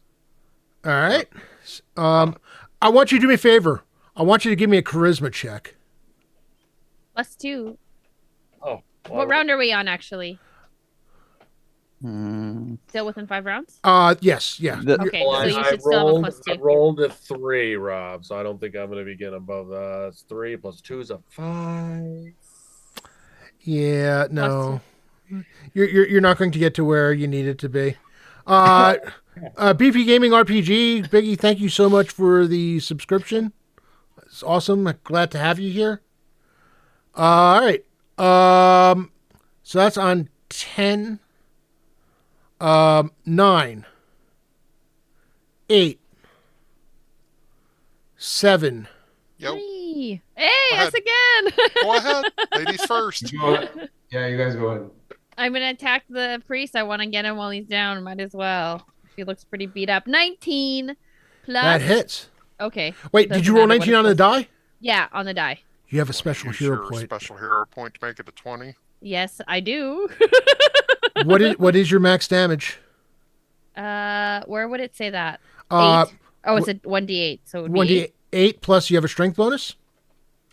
be +1. Yeah. So that's 9. Yeah. 9 times 2, 18. No, just 9. But Oh, tell just me 9. what it looks like. Oh, okay. As she kind of like came trotting down on her horse and like ungracefully slid there. She sees the priest laying on the ground and she takes her longsword as she slashes, just kind of hacking away as much as she can while he's down. She takes that last one and she almost like spins it in her hand like this just to come up and like down right into this, like breaking through the sternum into his chest. He turns. As you're swinging, he's just about turning and says, "I can feel it. I'm free. I'm free." And he turns around, and a sword drives into his chest, and the utter look of "That's not fair." If a look could kill, Victoria would have been annihilated. But unfortunately, well, these particular looks can't kill, and he's dead. So as she's like driving this sword into his sternum, she actually takes the pamphlet out from in her coat and she takes some of his blood and like just wipes it on his forehead and like sticks a pamphlet to his forehead in honor of Sodius. Well, I would say you can't read it because he's dead and because there's blood on the pamphlet. There's blood on all your pamphlets. Remind me again what number that was on That's 7, and That's I 7. still have yet to go. Go ahead, Longman. So I look over with what are these guys using for weapons? Flails. Okay, yeah, that's what I thought. So I look over with you, and through my halfway broken face, I smile and say, "Good one," and then I turn around and try to punch the guy that I'm facing. All right. 19. That's going to hit. Woohoo! 6 points. Pa! All right. Cha-cha! Sha-sha-sha-sha. Uh, Doing a little Dale Gribble judo move there. His head goes to the side, and you'd see teeth and blood fly out of his mouth.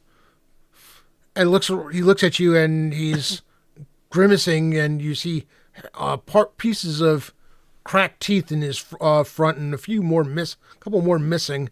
His face looks like it's been through a meat grinder. All right. And I've got one.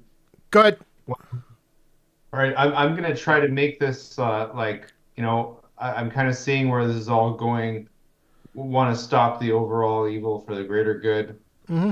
Hans is gonna go 2 to the right to be behind whoever it is with the blue and the sword thing, and then I'm gonna unleash 2 magic missiles at that high priest that Legamundo's been like beating on. Oh no, the high priest is dead. Oh, the high priest is dead. Yeah, Oh, yeah, I yeah. haven't been beating on him. I've Yeah. been beating on his acolyte or his Oh, okay. Well, whatever that's the heck case, this then guy is. it's back His to the fanatic. anti-paladin. Oh, you know 7 something? damage. You know with something? I'm magic. going to give you another 5 feet because you got 50. Oh no, wait. You're human, so you actually get another 5 feet of movement to get you Okay. even better away from those 2 who were probably advancing on you. Yeah, so 7 damage on the anti-paladin Death Knight guy. All right.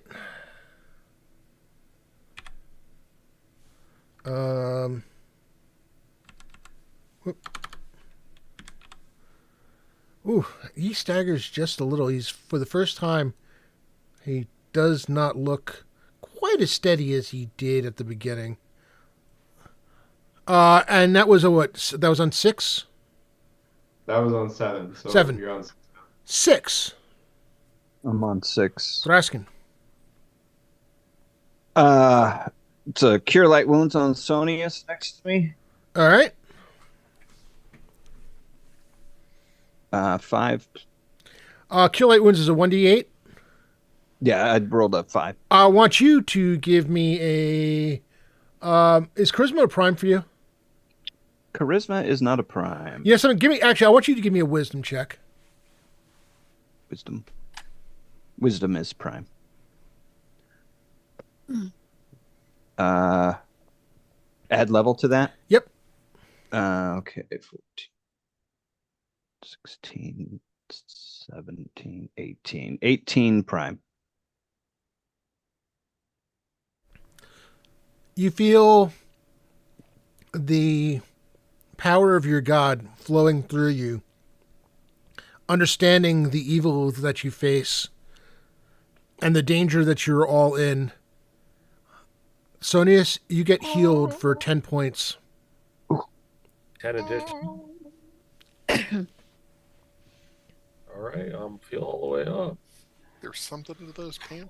Hey, you guys can kind of, I look at the ground and I wonder where all these worms are from. I realize they're my fingers, but they fly off the ground attached to my hand.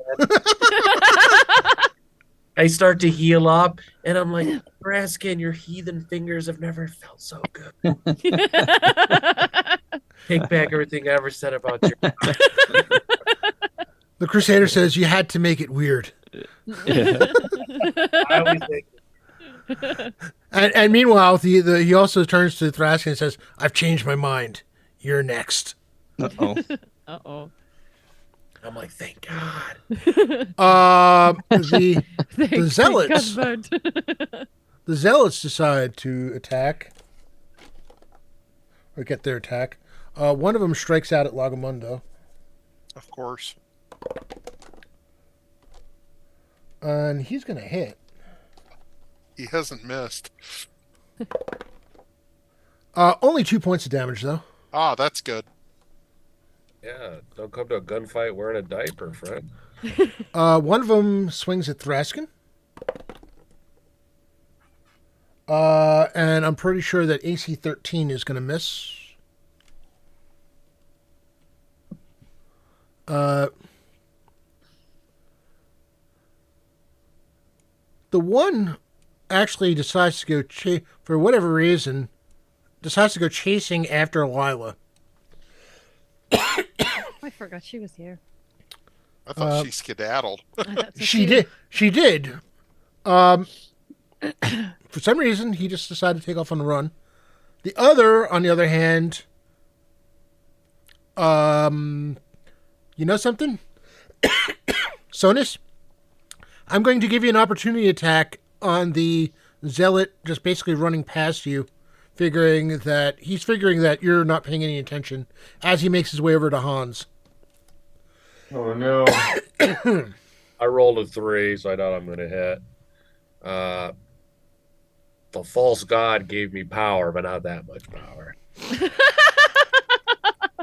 So You know, So- if it was a right god, just kidding.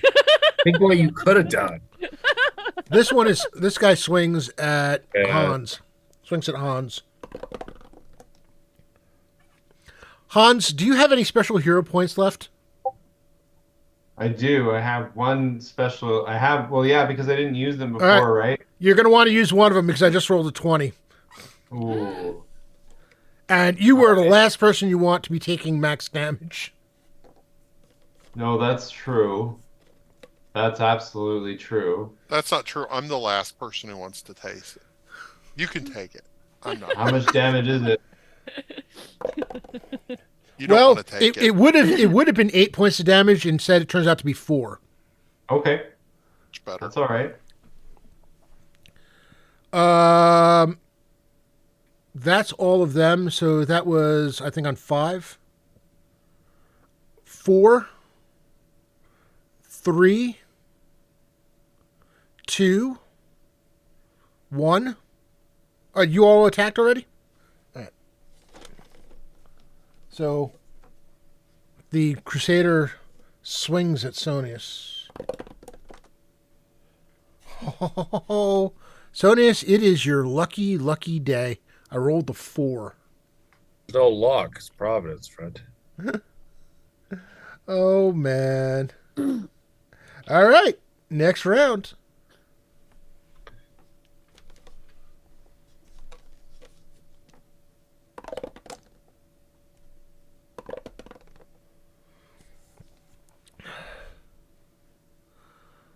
All right.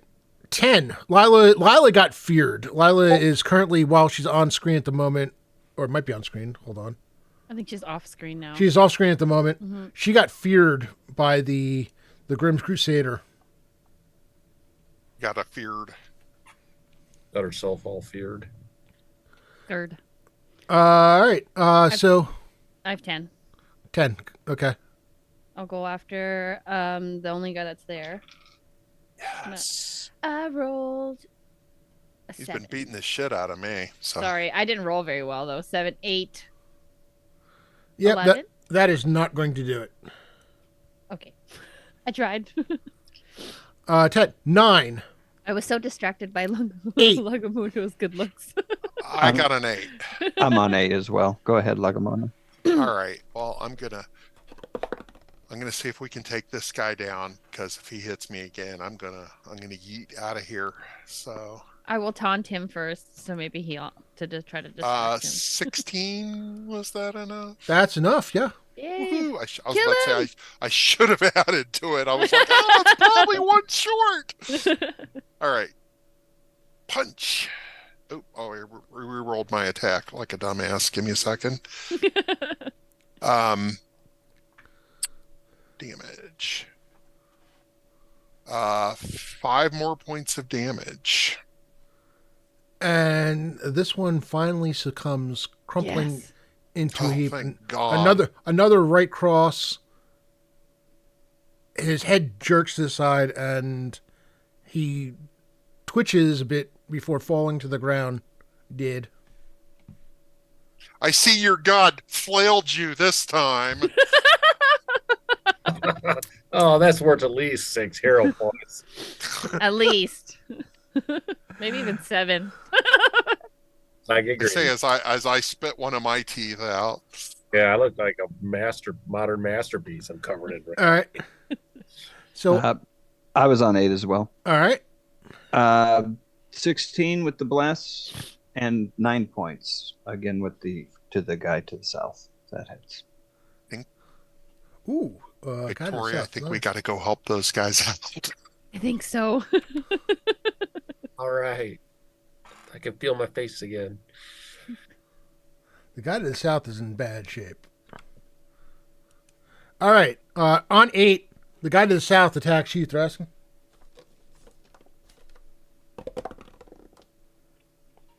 Apparently, the beating he's taking has hurt his rolls. So, yeah, no, he misses. Weakened his sword arm. The other one swings at Hans again.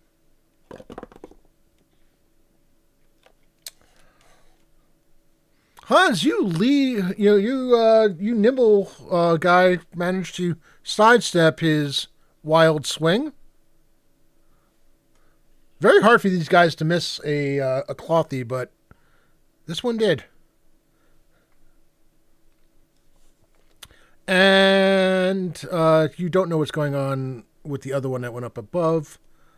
7. I am a 7. All right. All right. I'm gonna hit the anti-paladin. I tell him, yeah, you two are going at the same time, so okay. I look at him and said, "I have been healed by a pagan god. I will deal with this crisis of faith later." So I'm going to. Ooh. That's a crisis, almost as much as my die roll. 9. So I'm just like, ah. Only one crisis at a time. He swings. He says, "I've been forced to deal with pagan gods." As he swings at you. Oh no. AC 17. With the +2 from the divine aura, that will be a miss if he's easy. Yes. Nice. Yeah. This isn't your mother's paladin. 6. 5. 4. 3. Did everyone go? No, Hans is 3. All right. I'm gonna run back 3 to the right. 3 to the right by the tree. All right. And seeing the anti-paladin, the only real move here, I will sacrifice myself for the group and launch magic missiles at the paladin, the anti-paladin, not. Wait a minute. He has given you one. Fuck you, man. You're a wizard. I have had all I can stand. I have had all I can stand of your damn pamphlets. Close the paper. 7 damage an arm. to the anti-paladin. 7 damage to the anti-paladin. All right. The anti-paladin staggers and then falls to his knees and falls face forward into the snow. Yes. Oh, right on. Well, he's not quite an anti-paladin, but the Grim Crusader. Yeah. We're calling him an anti-paladin. I don't like his attitude. And he's chaotic evil. Pass it on. Makes sense. God, evil. Holy moly. There's an inside joke that some of you may get.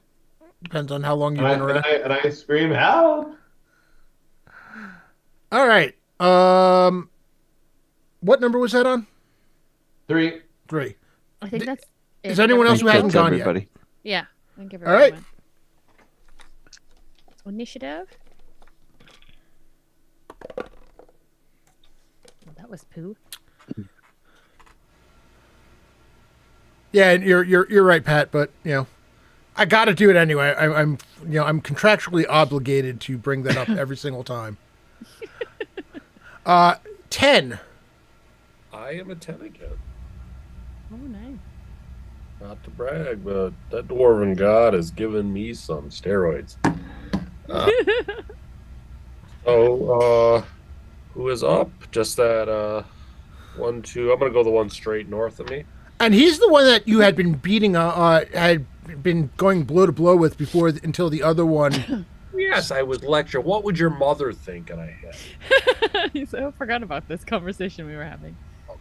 9. Is Bluff still on? 10. Yes. Does a 14 hit? 14 is just enough. Exactly what you needed. Thank you. That is 9 points of damage as I hit him. Your sword goes straight through his neck. His body goes one way. His head goes the other way. And he is dead. Not a lot to leave a pamphlet attached to. Muamon Dwathel has a large tent. Good night. Thraskin, quick check. What number do you go on? 2. All right.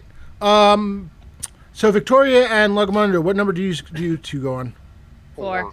Hey, again! We've been matching all night. I swear, we're just in sync right I'm now. also 4. I'm also 4. All We right. move as a team. All right. In that case, since you're the one closest, Hans, go ahead on 4. All right. Well, I'm gonna do something reckless. I'm gonna do something fun. I'm gonna go in with my +1 dagger, and I'm just gonna try to stab this guy. Yeah. And I fail. Roll 2. Oh no. Oof. It's a bit. Like he's just like, Yeah. I'm a wizard. I can't really do anything. Well, on 3, he doesn't know what to make of that, so he's going to swing at Thraskin anyway, because Thraskin's rather- beating on him. Rather spastic, I think. Did he develop some kind of impairment? AC 18. AC 18 hits.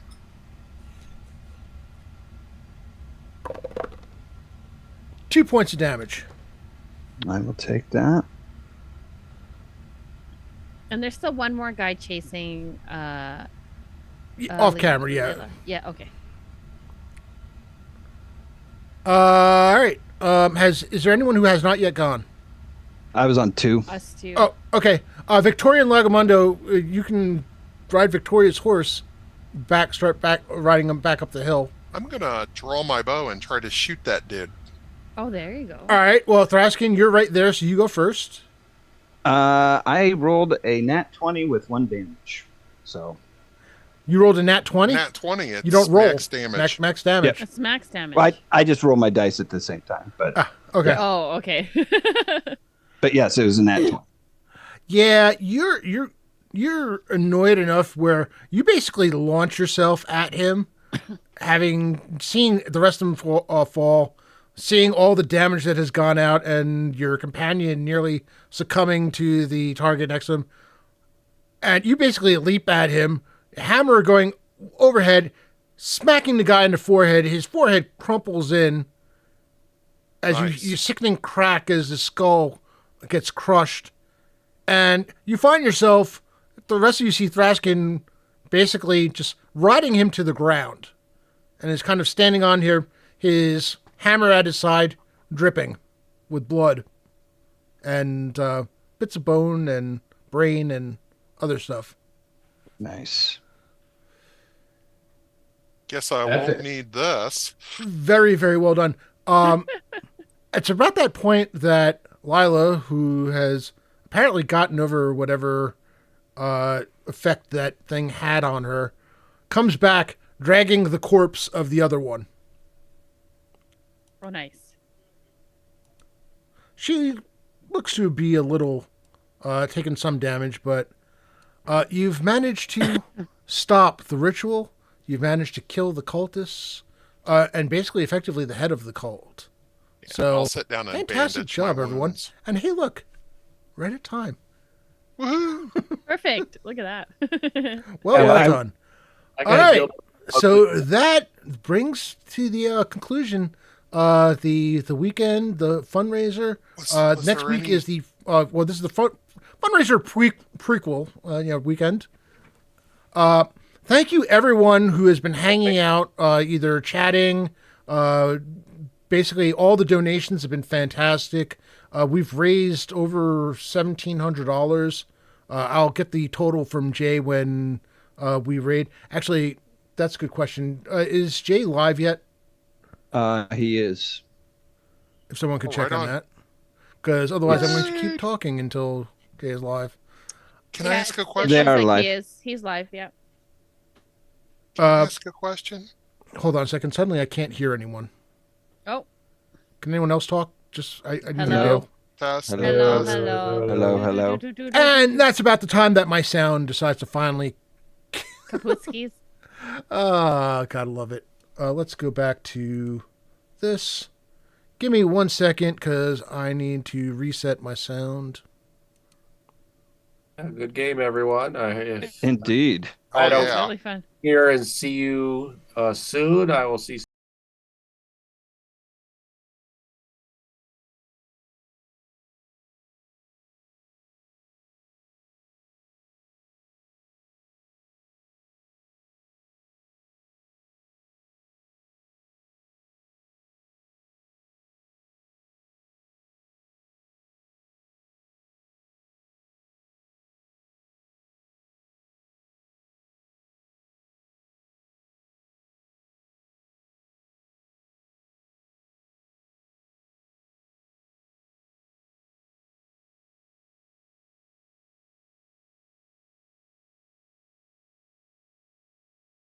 Be information. In addition to greyhawking them all, because I am a thief. Oh no. Are you So, back? can you all hear me? Yeah. Excellent. Yeah, my Wave XLR, I've had problems with it. They gave me a beta of the software to try, because every once in a while it just forgets my microphone not my microphone.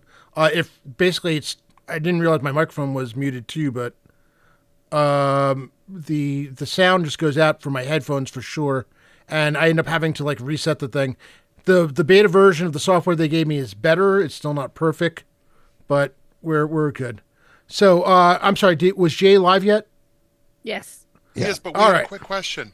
Yes. Was there any hint on what demon they were trying to summon? Blabberzoo. It's a demon to be named later. Gotcha. Damn it. of all the details I forgot, I was like, I've got names for everyone and everything, and I couldn't remember the damn demon's name. All right. Yeah. It definitely would want to go and like get a drawing of what this symbol looks like. Yeah. That's on the chest, that's carved into their chests, and this kind of stuff. So And we greyhawked them all. Yes. Oh, yeah, there's going to be... Hey, Maybe if we got him drunk and tied him up, maybe he would have told us what demon he was trying to. We technically have one more bottle. I Thanks, think Hans has viewers. one more bottle. yes, Yeah. thank you, viewers. Thanks That- for all the money for St. Jude's, and Yes, thanks thank for you. helping Indeed. us and your amusing comments. We love them all. Yeah, we, like I said, I don't know what the total is. I know it's somewhere around a little over 1,700. It might be 1,725 or something like that at this point. Thank you. It's been a fantastic weekend. It's been an honor and a privilege to run these games, both for the charity and for my players. 15 players this weekend, which is amazing. Three games, 3 different sets of players, and each one, massive amounts of fun. I don't remember having 3 games where just from beginning to end like this, just loads of fun. You've all been absolutely fantastic. I want to thank my players from yesterday, both of yesterday's sessions. Everybody who's come in. Some of you have been here. Some people have been watching at least parts of all 3 streams.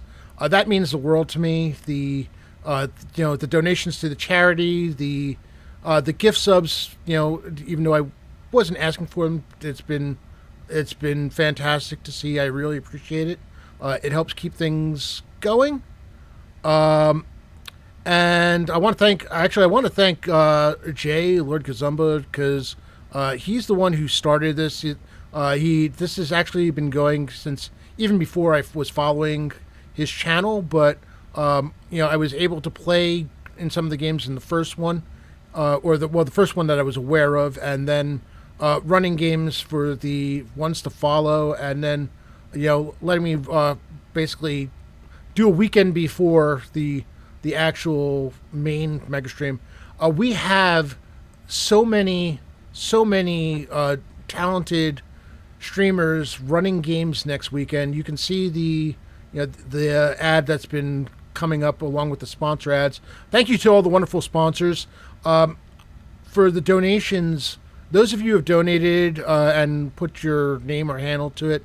I know Jay is keeping a list. And I think it's the top 50 people in terms of donations are going to get it all something. Depends on how many prizes he ends up with.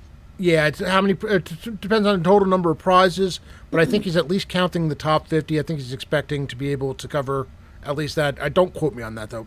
That's just what I understood, but I don't have the exact wording. But yeah, we are going to be raiding into Lord Gazumba. So, whatever. If you're a subscriber to my channel and you have my raid emote ready, or in any raid emote, get ready because we are going to be going over. And this time, I am going to make absolutely sure that I spell it correctly and not do the stupid thing that I did this afternoon. Raid Lord Gazumba. Herschel, yes, thank you. Herschel's a longtime friend of mine. He is one of my D&D players, one of my college buddies and fraternity brothers who, those of you who heard me talk about the table with 10 players and 13 characters playing AD&D 2E. He was one of those players. So it was a pleasure having him here. And we are going to be raiding in 3, 2. Thanks for doing this, Rob. Thank you so much. Great game. Indeed. Thank you all.